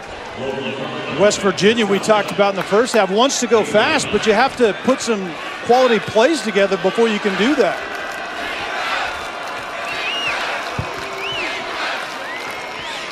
Shell again on 2nd and 1. Threads it through to the 18-yard line. First down for the Mountaineers. This West Virginia team, that opening drive was machine-like for West Virginia. Skyler Howard was perfect on that drive. He did throw one interception in the first half. Your assessment of his first half? I think the first half was good outside of that mistake, but I think he was a little out of rhythm. That first drive that looked like a picture-perfect drive was a good mix of run and pass, and we haven't seen much of that since. Looked like Longy was offside. He got a really strong start as Shell on the run gets clipped by Nakua, and the flag comes in. Let's just put it this way. If Longy was in the Olympics, he would have been disqualified. He got a jump start. Offside, defense number 31, 5-yard penalty, repeat first down. He's a Utah transfer, Harvey Longy, who started there as a defensive end. He then went on a mission for a couple of years, transferred to BYU, wanted to and became the middle linebacker, now the defensive end again. And that is Longy, and they actually called number 31, Sai Tautu, on the field because Longy went over to the sideline. He's hiding over there. Howard over the middle, and White is absolutely blasted, but he keeps his feet. What a play by White as Butch Pa'u met him first and couldn't get him down. White was running a crossing route against the zone coverage, and if the receiver and the quarterback aren't on the same page and the receiver carries you into the next window, in this case, Butch Pa'u was there to blow him up. White did a great job of hanging on to that football. Brother of Kevin White, who's now in the NFL, former first-round pick of the Bears a couple of years ago. Howard to throw again, gets it out to Crawford, who put it on the deck. Incomplete, 3rd and 4 coming up. And here's the hit by Pa'u on White. White hangs on, but Pa'u diagnoses the crossing route, and then White got his head around just in time, or that would have been a decleater. Pa'u brings the lumber. White did a great job of securing that football. Crawford stays in after the drop. West Virginia leading by 2 as a 3rd down. 3 rush for BYU. Howard flips it out into the flat and has Crawford for a 1st down and then some across the 40-yard line. Fred Warner took him down way upfield, and Crawford atones for the drop. Miscommunication defensively for BYU. Completely dropped Crawford. Kafusi, the big defensive end, was actually playing a robber in the middle, trying to get in that throwing lane. Howard wanted to launch. Now uses Crawford as a blocker and gets tripped up just short of the 50-yard line by Tomasi Laulile. And 2nd down coming up. Skyler Howard, the undersized quarterback, as many said. He actually said to his quarterback coach in high school at one point, "Do you think I'm a Division I quarterback?" He was questioning it enough, at least. What did his high school coach say? He said, "Let's go find you a place to play." It seems like he ended up. Good answer. Yeah, as a walk-on at Stephen F. Austin. As Kennedy McCoy, the freshman tailback, checks in for the first time today. And here is McCoy, who's got game-breaking speed and picks up the 1st down into BYU territory. Kennedy McCoy, who the coaching staff said they wanted to get more involved this week, has his 1st carry. Dana Hogerson said that McCoy was a deer in the headlights against Mizzou and actually looked much better in the 2nd game against Youngstown State. Howard, this side. He's got a completion. That's Gary Jennings, the sophomore. And West Virginia continues to move the ball. That's where Skyler Howard is much better since the end of last season when he got hot. That's what he's doing much better. His feet and eyes are tied to his arm, and he throws the ball accurately short. 22 for 26. For the senior out of Fort Worth, Skyler Howard. Play action Howard. Single coverage this side. He goes down the seam, and it is incomplete. He was looking for Devontae Mathis and couldn't find him. Tanner Jacobson, the strong safety, number 25, was on the coverage, and it was tremendous coverage. 2 verticals outside, middle of the field open, and Jacobson simply ran the route better than the receiver did. You like that shot on 2nd and short? I don't mind it because you can convert here and continue this drive if you run an effective play. McCoy stays in on 3rd and 1. Play number 10 of this drive, and it is on the ground, very close. Depends on the spot. What I was going to say, Jason, is I like the shot if you can convert, but I don't like going into shotgun on 3rd and inches. But Skyler Howard immediately came up under center like we've seen him do earlier in this game. The spot of the ball is just short of the 38-yard line. If they have this 1st down, it's going to be by an inch. I'm calling this about 5 inches short. Okay, say they don't get it here. You go for it? I don't, but I think Dana Holgorsen does. This is 4th down coming up. How many inches short is that, Jay? I didn't bring my protractor, but it's a couple. I said 5, and I think it was 4 3/4. Tell you what, Kalani Sitake, the first-year head coach, who is rather quiet when you talk to him away from the field, can absolutely light up on the sideline, and he is motivating his players as West Virginia makes a choice. 4th and 1, the Mountaineers huddle up. Shell is back in as the running back. 4th down and 1. Howard can't find room. Howard is down. BYU holds the line. Harvey Longy. That is one happy head coach. Kalani Sitake, he has a defensive pedigree, at least with Kyle Whittingham, but he's a fullback in his blood, and he loved that play. What do you think of the call? I think Dana Holgorsen might want it back. Howard stops it, and the MMA aficionado, Kalani Sitake, wants to get in the ring. Dana Holgorsen needs a timeout.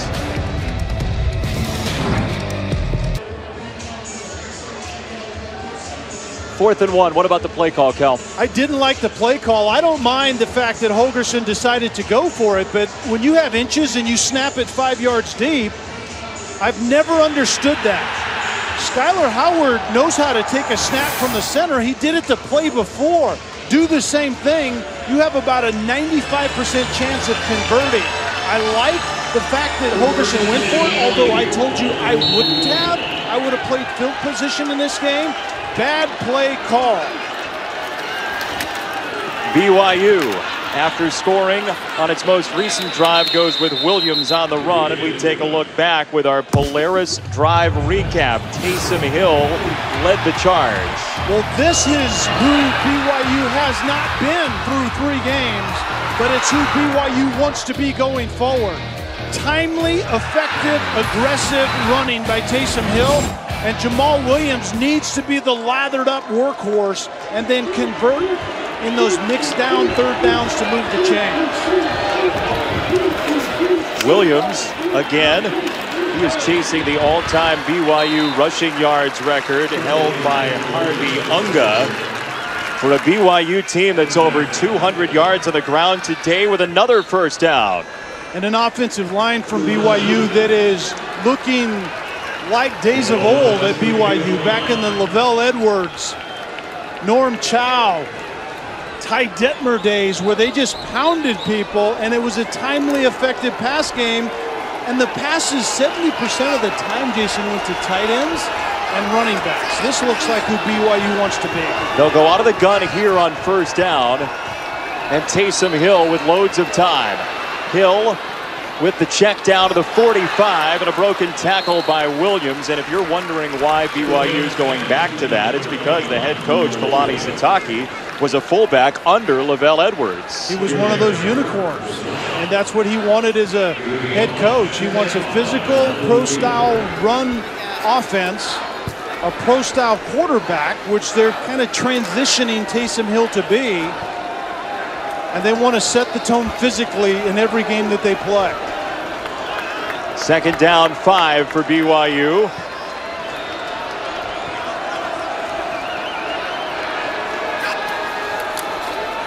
Williams crashes forward near the 40. Chris Cotter, what do you have? All right, Jason. Mississippi State is playing UMass in Gillette, and they're trailing. Here's Nick Fitzgerald finding Fred Ross, as you could see at the end of the 1st half. And then Ross again with the completion just moments ago. He's going to take it to the house. So Mississippi State has taken the lead, but struggling against the Minutemen at Gillette. Jamal Williams is pushed back on 3rd down. Ball on the deck. West Virginia recovers. The Mountaineers are on it. It's Kahari Sharif, the redshirt senior, with the recovery. Well, 3rd and 3, and BYU went to what's been working so effectively. Lead with a big fullback, followed by a big physical running back, and this particular time, West Virginia met the challenge and the ball's on the ground. Big play, Mountaineers. BYU took a team visit to the Washington Mall to see the sights. Lincoln Memorial, walk around the Potomac Basin, see Roosevelt, Jefferson, a beautiful walking city, our nation's capital. And Taysom Hill, by the way, has run off the field, the BYU starting quarterback. West Virginia has the ball right now. Kark is working on it, and we will let you know when we hear about Hill. Down the sideline, long ball for Howard, and he has Shelton Gibson all the way inside the 10-yard line. 2nd in the nation in yards per catch. Last year, hits for 51. Shelton Gibson is the vertical big play guy, matched up on a true freshman, Chris Wilcox. That's a mismatch experience-wise and speed-wise. Shell darting inside to the 5. Longy to tackle. It's 2nd down and goal. And we said the speed for West Virginia could be an issue for BYU. And BYU, I thought, did a really nice job of kind of catching up to that speed and quickness as this first half went on into the second half. But that time, it was just a track meet. Gibson vertical on Wilcox, and the fourth-year junior beat the true freshman. 2nd down goal. Howard on the run this time, and he is belted down at the 4-yard line by Kesni Tausinga and Butch Pau'u, that sophomore linebacker who had a pick earlier. Yeah, go in there at your own discretion, and it was the prototypical get down inside the 10, spread it out, and then you have a quarterback that can be effective with the draw, but you're going in there to man's country. BYU will put the wood to you. They've got Durant, White, and Shorts all at the top of the formation. 3 dangerous receivers. Gibson down at the bottom. Howard under pressure, finds space. Skylar Howard scores! Touchdown, West Virginia!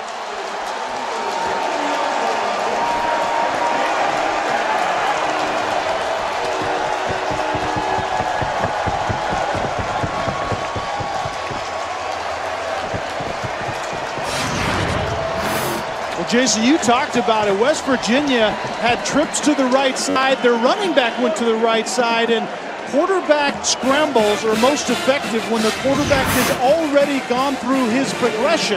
And that's exactly what happened. Get out to the left on time, and there was man-to-man. Everybody was in the end zone, and then it was a foot race to the corner of the end zone.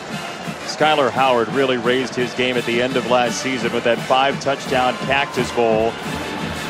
West Virginia's offense under his leadership has scored on both BYU turnovers today, and Molina tacks on the extra point to make it a 2-score game. Skylar Howard finds Shelton Gibson for 51 yards down the sideline. Then Howard does it all by his lonesome, and the Mountaineers lead by 9.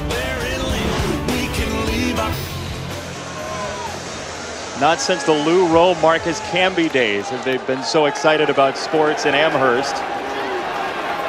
From the 39, Taysom Hill is back out after leaving between series. He strikes to Colby Pearson into plus territory, and it's a 1st down for BYU.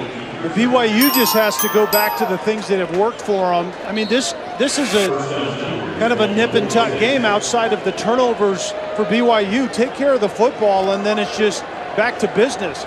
Physical downhill, and then Taysom Hill going through his progression and throwing the ball really well this afternoon. On the decision, Hill to the outside, and downstairs Kark. See Taysom Hill right there. Saw him running in and out of the locker room between those series. Just spoke to one of the staff members at BYU. Stomach got the wind knocked out of him. He looked okay when he ran out and ran back onto the field, but watch him though. Stomach could be an issue. Well, Taysom Hill today, thank you, Kark, 13 out of 19 for 106 at a school that's well known for its quarterbacks. Guys like Ty Detmer, Steve Young, more recently Max Hall had a fantastic career, and Taysom Hill, highly thought of in BYU circles. Williams is stopped short of the 40-yard line. 3 yellow jerseys got there, and it's third down for BYU. Jason, a little cat and mouse game going on. Taysom Hill came to the line of scrimmage. 2 high safeties, so he checked run. It's a run look, and West Virginia corresponded with their own check defensively, and the safeties came down, and the safeties ended up blowing up that play. What does Tony Gibson, the defensive coordinator, dial up here 3rd and 7? You have to get pressure on Taysom Hill, but stay disciplined in your rush lanes.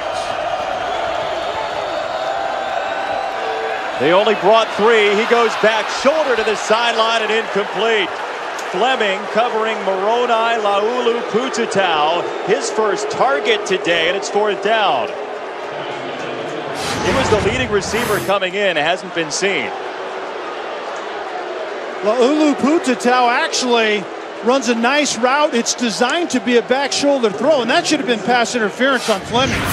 I mean, he was raking at the face mask of the receiver, and that simply isn't allowed. Didn't change the direction of the receiver much, but that should have been a flag on number 24, Maurice Fleming. BYU will punt on 4th and 7 from West Virginia territory. And the former rugby player Johnny Linehan tried to sneak it and did, out of bounds inside the 2-yard line. Linehan, the rugby player with the true rugby kick. You know, it's the one where you kick the tip of it and it goes actually in there like a sand wedge to the green. In this case, it goes out of bounds on about the 1.5-yard line. He won 3 straight national titles as a BYU rugby player and decided to focus on football this his senior season out of Auckland, New Zealand. And West Virginia significantly pinned back with under a minute to go, quarter number 3. That's only half of the equation. It was a great special teams play by Linehan, but now BYU's defense needs to keep the field position that Linehan gained his team.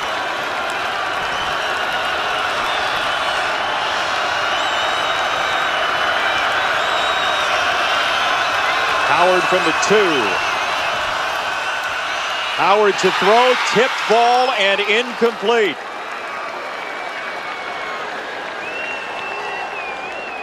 Corbin, Corbin Kaufusi, yep. That's exactly what we were told his role would be. 6'9", 270, and it was about getting in the throwing lane of a 5'10" quarterback, even though he's listed at 6 feet. West Virginia goes with Crawford, and Justin Crawford breaking tackles across the 10 for a first down.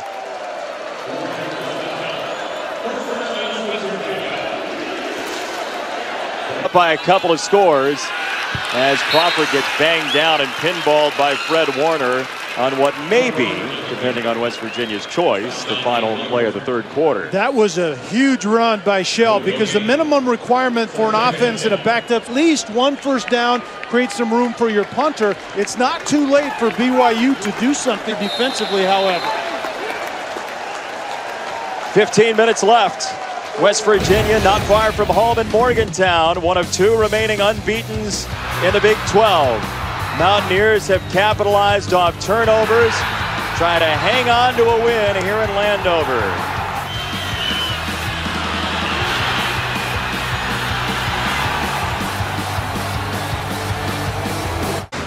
Last drive, big play man was Shelton Gibson. And it's all about formational design. How do we get Gibson on a true freshman? 4 wides, the 2 inside guys down below are going to head across the middle of a vertical guy. My best vertical guy on Chris Wilcox at prom date about 4 months ago. West Virginia's Will, who gave them some space earlier and crosses the 15. It's 3rd down for the Mountaineers, who preach.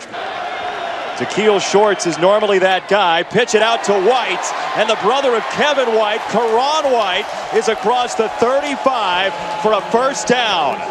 Good decision by the quarterback, Skylar Howard. You talked about it. Shorts was inside of White. The defender came down and jumped on Shorts, and White was left open on first down yardage, and the ball came out on time and on target. That's what creates run after the catch for a wide receiver. Coaching staff for West Virginia preached how competitive the White family is. Defensive coordinator Tony Gibson said when he was out recruiting, he would like shoot pool or play beanbags with the dad, and he wouldn't let the dad win. He wanted to beat him. Talks a little smack. On the ground, Crawford. Hesitation across the 45. Crawford with a dandy of a run. The JUCO transfer had a very nice day today. Mention the White brothers. Kevin White, the older one. Karan White as well, along with Kaiser White, who's there are kids along with Kevin White. There's a sister as well who somehow is going to Auburn to play basketball. How did that happen? The one that got away in Morgantown. Run it again. Crawford hit and keeps his feet after a couple of yards. Two good plays back-to-back by Crawford. Actually, two plays. The first one was good. You see that elusiveness that Dana Holgerson likes that Justin Crawford brings to the equation. You don't have to block them all when 25 has the ball, but that play you see the downside of having speed. The line of scrimmage, and that time there was nobody outside. 11 touches for Crawford, over 100 total yards.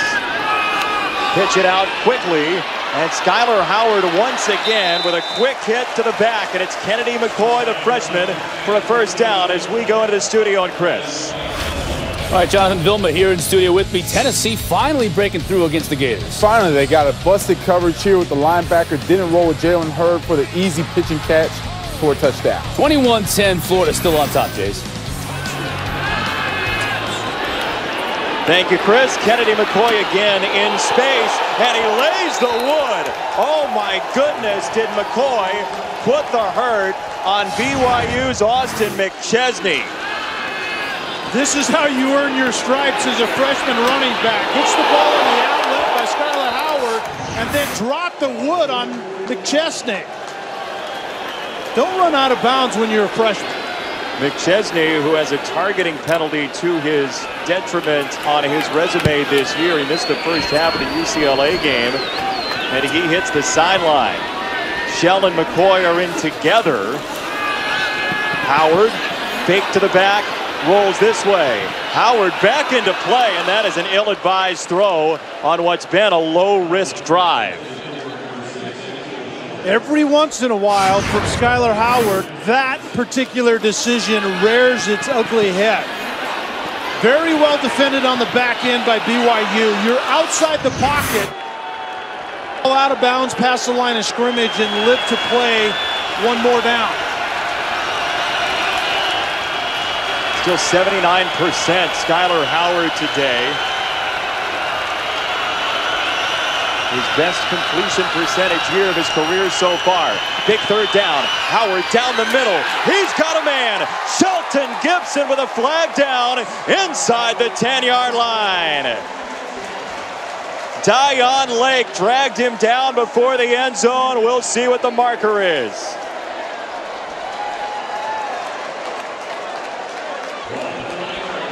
Well, no flag on the play now. It's first and goal from the 9. May have been a bright yellow shoe that came off. I think it was. I think it might have been Gibson's shoe. He blew a tire, but he certainly ran a nice route before that. First and goal. Howard play fake. On the roll, wide open. Touchdown to Keel Shorts. And West Virginia trying to run away.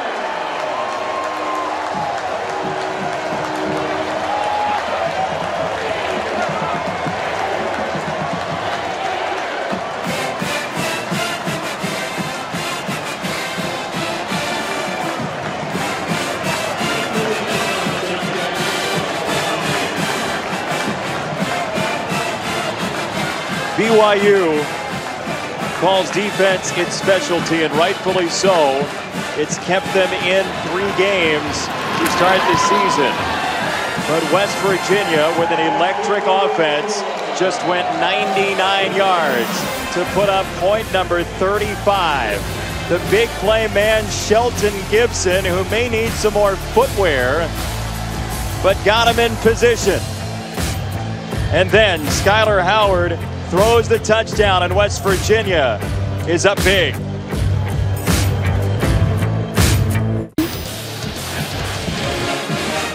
Chris, thank you.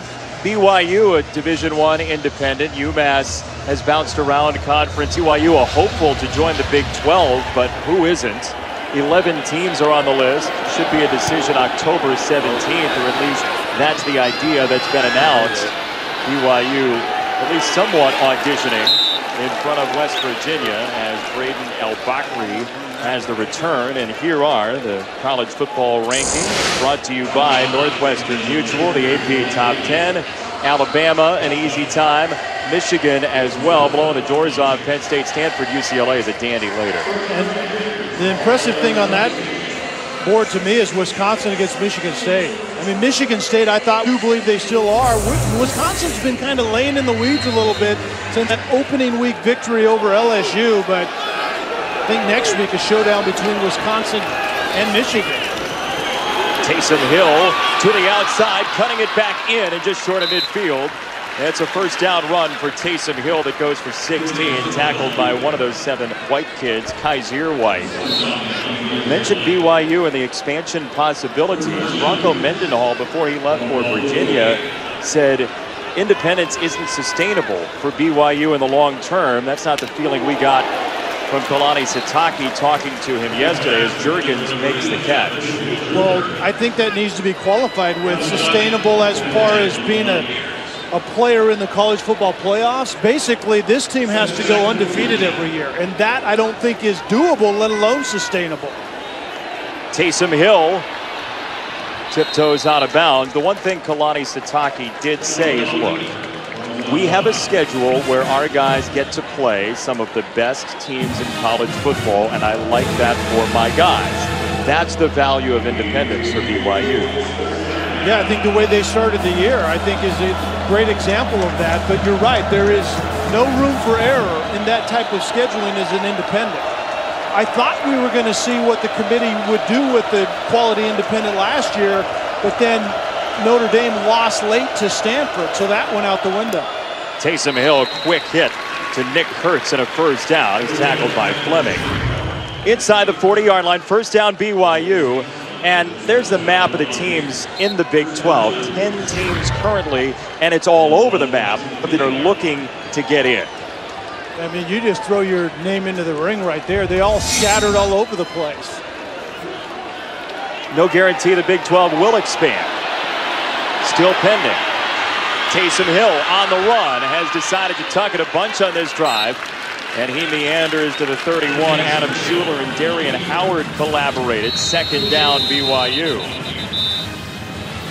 Yeah, certainly all hope isn't lost for BYU if you make something quality happen on this drive right here. It's Schuler that's down, the redshirt freshman out of Longwood, Florida. And as they check on Schuler, will step aside. BYU down 2 touchdowns and 2 two-point conversions. ESPN College Football, brought to you by Crest Healthy.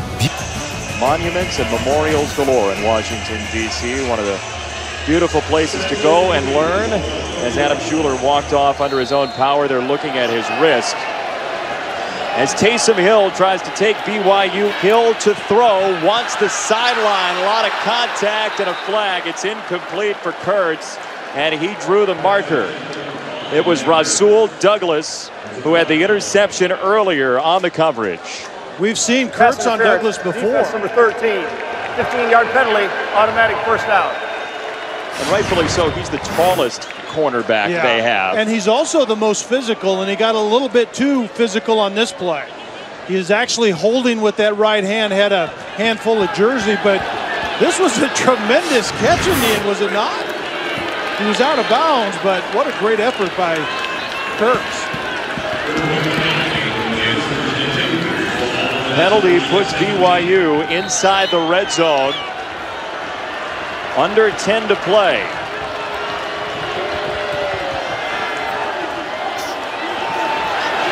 Hill lofts it. End zone incomplete. Moroni Laulu Pututau had a step on Kaiser White. Too much air under it. Laulu Pututau runs kind of a double move up the middle. And actually, like you said, had a step on White. That's a good matchup if I'm BYU. But just a little bit too far by Taysom Hill. That's really difficult to complete because a lot of times you have to throw it when there's still a little contact between defensive back and receiver, and that's what happened right there. After a little work on Schuler's shoulder, he is back in for 2nd down and 10. Hill surveys and wings it low inside the 5. Colby Pearson with a diving grab. 1st and goal BYU on a gain of 14.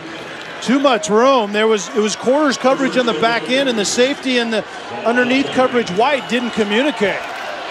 Williams, touchdown, and now BYU has to go for 2 after chasing the points earlier. Don't chase points early. You need to write that down, and every week you show me what I've said. Don't chase points early. It would be much better to be able to kick an extra point right here and then score a touchdown and go for 2 when the game's on the line. Don't chase points. Or repeat it. Don't chase points early. Got it. Rarely do I see it work. Ty Detmer's got a call to play. 9:19 to go.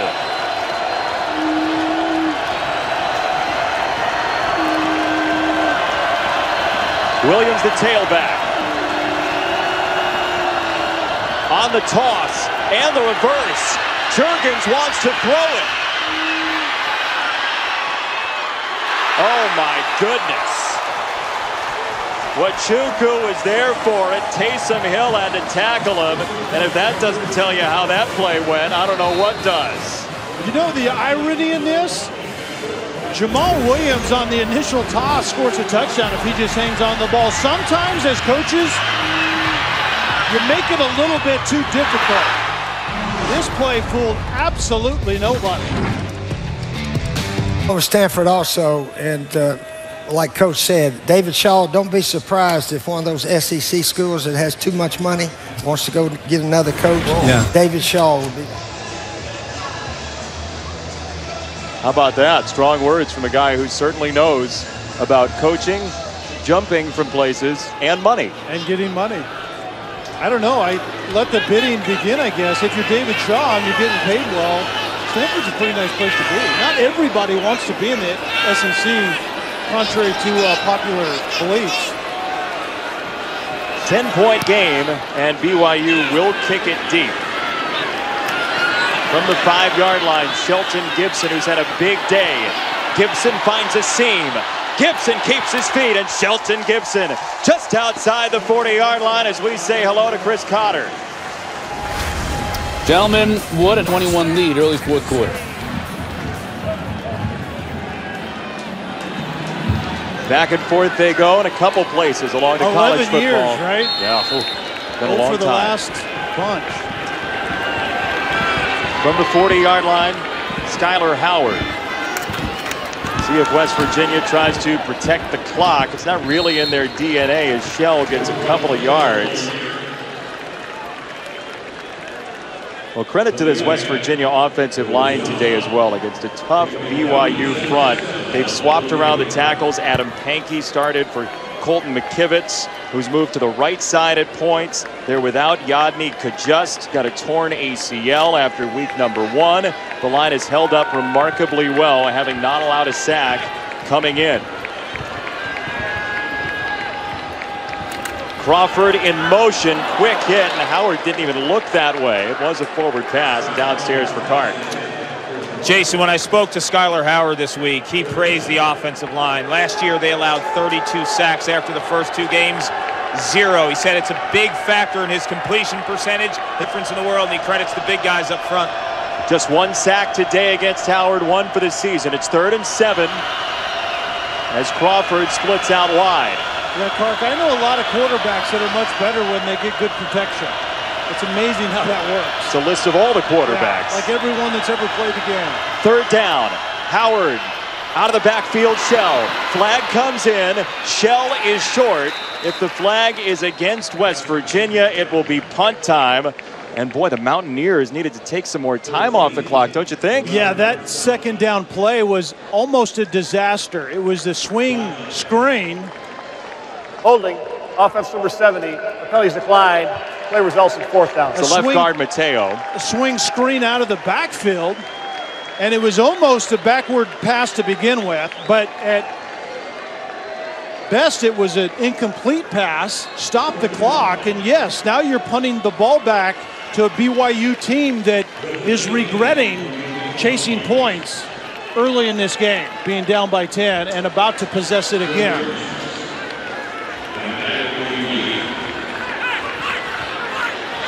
Less than a minute off the clock as Kinney boots it away, and it's a short kick outside the 20-yard line. This college football season, stream every game live on the ESPN app and on Watch ESPN. Download the app or visit watchespn.com today. A multi-screen experience as we have up here in the booth. And we'll be watching and you'll be watching Christian McCaffrey and Stanford, a guy who got his due at the end of last season and justifiably has a lot of eyes on him. Oh, no doubt about it. Lamar Jackson, Christian McCaffrey, and you get the field for the Heisman. I get those two, you take the rest. That seems inequitable at best. BYU has under 8 to go.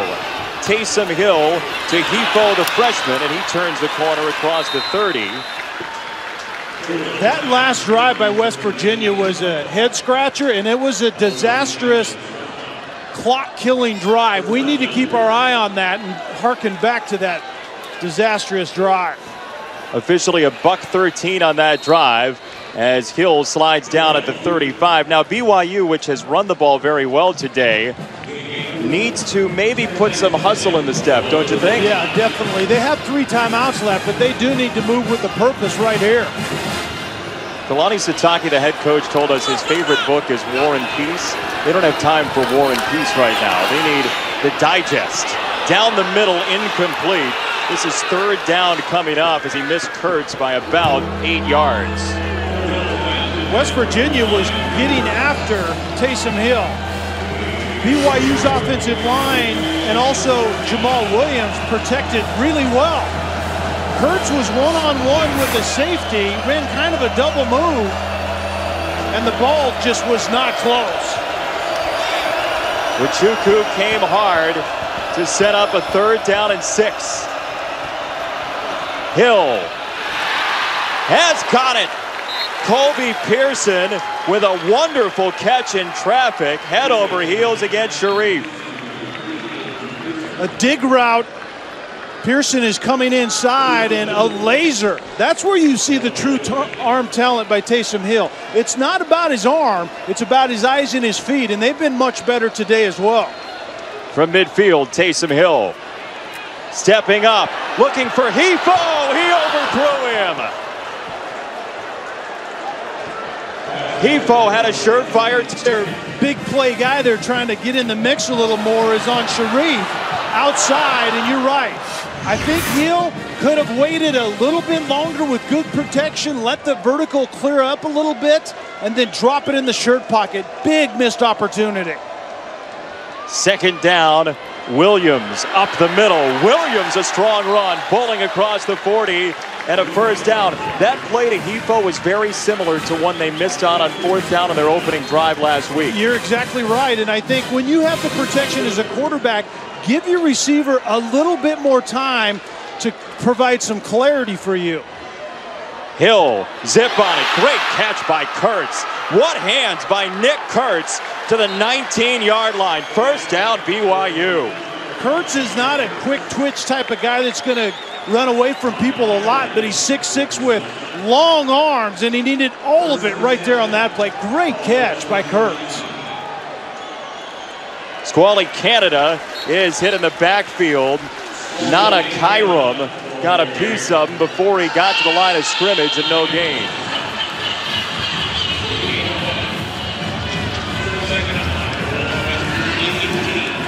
Second down and long, give him a yard.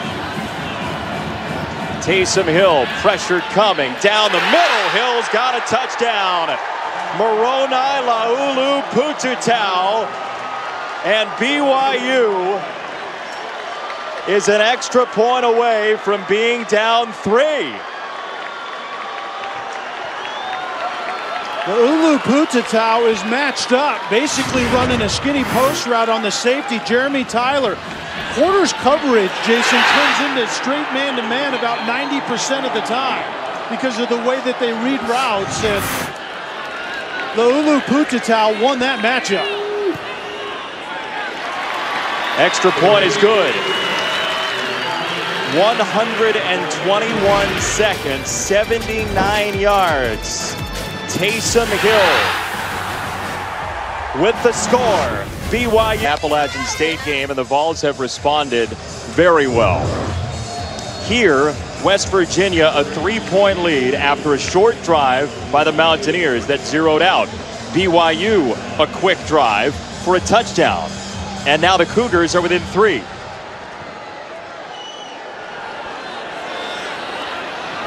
Gibson from the 7.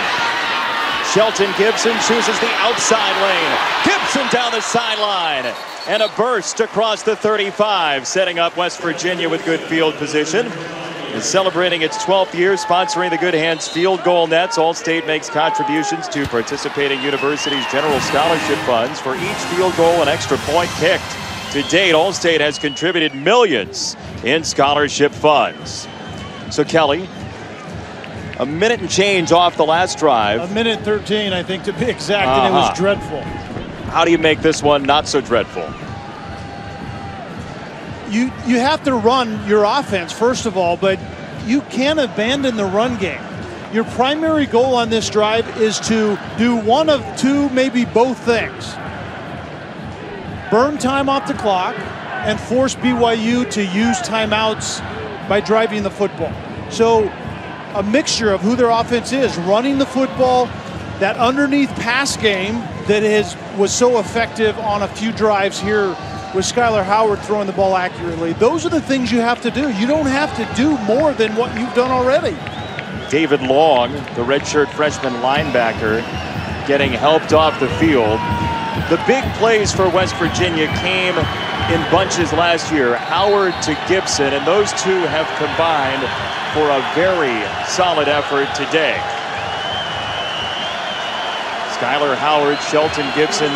Gibson says, look, when Skylar gives me a look, I know what's coming. Yeah. They have an unspoken bond, and they've shown it today. From the 37, Shell in the backfield. Howard tucks it and picks up 4 on first down. Kai Nakua knocked him down. Second down, West Virginia. And that's a great example of not abandoning the run, but being a little more creative with the run. We haven't seen many designed quarterback runs. Skylar Howard has run the ball, but mostly it's been after scrambling around a little bit on design play or pass calls. That time it was just designed quarterback reading. He made a good choice. You're pretty sure you're going to get yards with Howard, who through 2 games coming into today had not lost a yard on a run this year. Second down for Howard. Shell out of the backfield, and the nephew of Tony Dorsett is out of bounds at the 42 with Bernard on his hip. Third down, 5:04 to play. And I think Shell right there was being told to stay in bounds, and he gave kind of a shrug of the shoulders. But I would like my guy that just caught a swing out of the backfield to try to convert and get a first down right there. Sometimes you end up getting knocked out of bounds.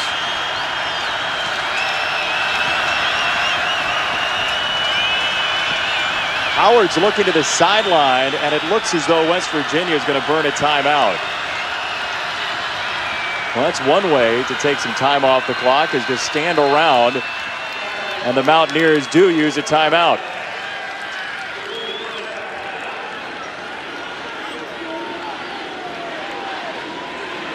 Today, ESPN is proud to support college football's celebration of educators across the country through the Extra Yard for Teachers initiative created by the College Football Playoff Foundation. What former teacher of yours deserves a shout out? For more, visit cfp-foundation.org. Kelly? Jeanette Matson, who actually, shout out to her family, she passed away. World history. She gave me a love of world history. What do I have to do with that? I actually just told that story to my daughter as a sophomore in high school that's now taking world history. I said that teacher allowed me and gave me the love for a subject that I had no interest in. That's what good teachers do. Good teachers open worlds to you. That's right. World history is a great way to do that. West Virginia, 3rd down and 4. 4.5 to go. Leading by 3. Howard to throw. Quick set, dropped. Karan White couldn't bring it in. It's 4th down. Karan White was outside, matched up on the true freshman Chris Wilcox, who got beat by Gibson earlier on the vertical. So this time Wilcox bails out of there. A lot of cushioning. White just has to simply finish and look it into his hands. Karan White, who this week said the BYU corners, I don't think they can outrun us, drops a ball on a comeback route. Uh-oh. And BYU will get it after a second straight drive that bogged down for West Virginia. It's Cougar ball inside the 15-yard line, trailing by 3. All 3 timeouts remaining for the BYU Cougars, and embattled quarterback, at least coming into the game, Taysom Hill, who's played, in your estimation, how well today? I think he's played an exceptional game. The one big mistake late outside resulted in a pick-6, but I'm telling you this, the improvement he made from UCLA a week ago to today has been immense.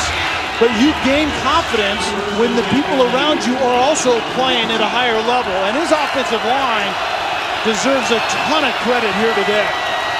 Kalani Sitake decided to stick with Taysom Hill, who's got it in his hands and throws it too high and intercepted. Picked off by Jeremy Tyler. West Virginia gets it back. 3rd takeaway for the Mountaineers, and it comes at a huge time. He's exactly the right guy to go to. Mitchell Juergens was coming in on a dig route deep and late over the middle, finding a void, and the ball just gets away from Taysom Hill just a little bit. His feet were good.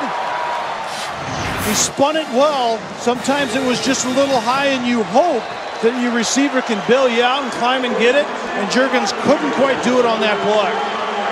West Virginia with that 3rd takeaway after 31 of them, tied for 5th most in the country last year. 1st down, Mountaineers. Howard to the outside, and he keeps it in bounds, Kark. Well, before that pick, Tony Gibson, the DC, actually met with the entire defensive group. A lot of times they break off in positions. He went after the guys. He challenged them to make a play. Remember, during the bye week, he was all over these guys against Youngstown State, an FCS team. They allowed 400 yards after the game. He said we couldn't tackle, we couldn't cover. He had to find 11 guys to make a play. They answered the bell. He said during the week, Kark, that, look, I apologize to everybody who's ever played defense at West Virginia for that game. It's awesome. Accountability when the game's on the line. That's what it's about. Howard to throw. Howard wants it all. White down the sideline. Incomplete, and a flag.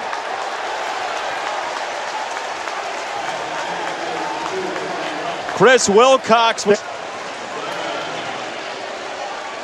This is the 3rd time. Pass interference. Defense number 32. 15-yard penalty for the previous spot. Automatic 1st down. The 3rd time that Chris Wilcox has been picked on, the true freshman, just trying to cover a vertical deep. Karan White gets over the top. I thought it was incidental contact with the feet, and typically they let it go.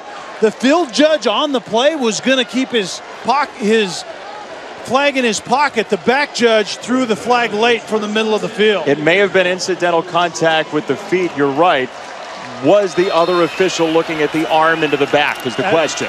That's a good question, and that would be about the Keel shorts, spun around, and he loses yards. BYU 3 timeouts. When do you use them? You probably start about right now. After it ticks down to, You could have potentially gone one more play and kept all of them. It's a pretty good use. You're talking about losing 30-plus seconds if they don't use it there. Check in with Chris in the studio. All right, Chris, thank you. Jeremy Tyler's interception has West Virginia on the ball with a 3-point lead, and Tyler wasn't even supposed to be the starter. Drayvon Askew-Henry was the heart of the defense. He went out with an injury in the preseason, a left knee injury. So Tyler takes that spot and has a gargantuan play in this game. 2nd down, 11 out of the BYU timeout for West Virginia. Crawford on the run. Crawford breaking tackles. Crawford inside the 10 and inside the 5.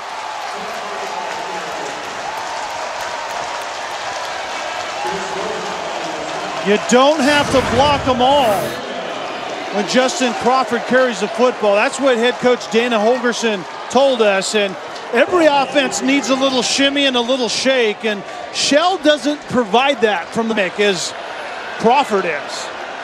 Now BYU's caught. 2 timeouts remaining.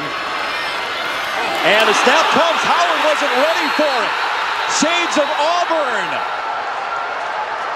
And it's BYU football.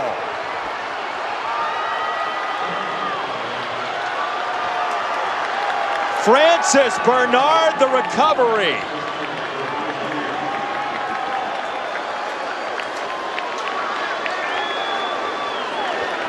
Well, the center, Tyler Orlowski, can't figure out what was going on.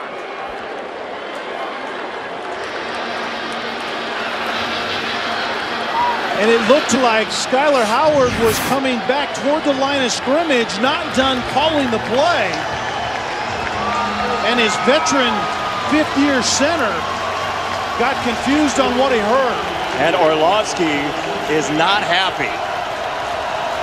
BYU has 2:36 to go.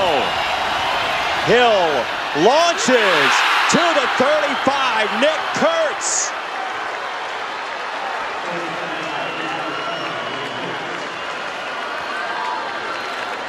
Loads of time left for BYU. Trailing by 3, 2 timeouts remaining.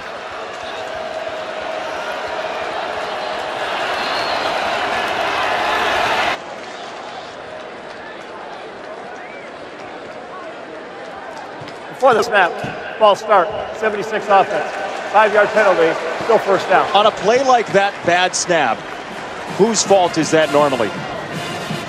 Typically, it's the center's fault. I mean, that time it looked like Howard was moving toward the line of scrimmage and his veteran center just heard the wrong thing. Taysom Hill, quick pass. Laulu Pututau is undercut at the 34 by Fleming. 2nd down. Under 2 minutes to play. Taysom Hill, the senior who came back for one more year. On the run. Hill across the drilled. He gave himself up. No flag coming in. That would have been a good time for Taysom Hill to just lower his shoulder and try to convert. Mainly, not only to get another roll of the dice, but also to stop the clock for the 1st down conversion. 2 timeouts still on the board. Taysom Hill, 3rd down. Hill scanning, surveying, throws on the run, a long pass to Kurtz into West Virginia territory. A fantastic route adjustment by Kurtz, matched up on Douglas outside. This play was dead to begin with, was Kurtz's route, but as your quarterback starts to scramble, if you're a deep receiver, come back down the sideline and give him a shot. Taysom Hill to run it this time. He's across the 30. Remember, BYU is using its original kicker for this year who was benched. Jake Oldroyd is out with an injury today. Rhett Almond is the kicker this evening as BYU will use a timeout, 1 remaining for the Cougars. Almond was benched because he mishit a field goal and a point after. The 2nd time out of the half. Head coach is elected to take it may rest on his leg this evening to tie the game if BYU can't get in. It was interesting hearing the head coach of BYU talk about that. The fact of the matter is, Allman made the field goal.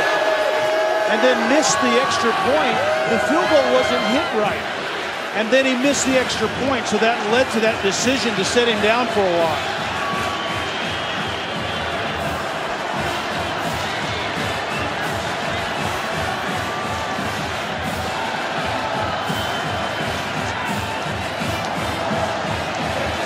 BYU has to learn from their end of the first half drive where Mitchell Juergens did not get out of bounds, and it almost cost them an opportunity to kick a field goal then. They killed it. The officials rightly put 1 second back on the clock, and Allman was able to get out there and knock it through for 3 points. And how important is that now? How do you handle this if you're Ty Detmer then with 1:09 to play and you're at least in chancy field goal range? I think the yardage right now is all about making Rhett Allman much more comfortable. His range maybe in the these conditions, you would like it to be inside of. Second down 2, Taysom Hill. A lot of time looking for Hefo on the adjustment. And it's picked off by Fleming. Fleming hung on. West Virginia, the interception with a... Well, Jason, what you didn't need is that. I think West Virginia defensively really baited Taysom Hill to take a shot that he simply did not need to take. You need, realistically, maybe... 4 interceptions coming into the game. That's a big one as West Virginia runs it up the middle. And it's a matter of coverage, and some other time in a game you might take this shot, but not as you're trying to get into field goal range. And I'll tell you what, the heartbeat slowing down finally for Tyler Orlowski, the center. Nobody would have felt worse than he if this went south for the... Dana Holgerson is absolutely lighting up his offense right now, and rightly so. They've had 3 to 4 drive opportunities to kill this game, and they haven't been able to do it.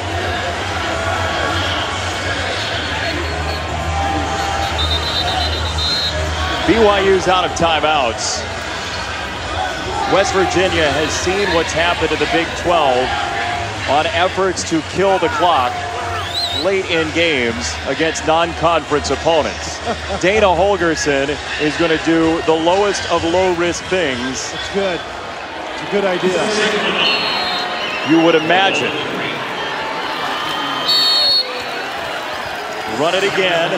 3rd down coming up.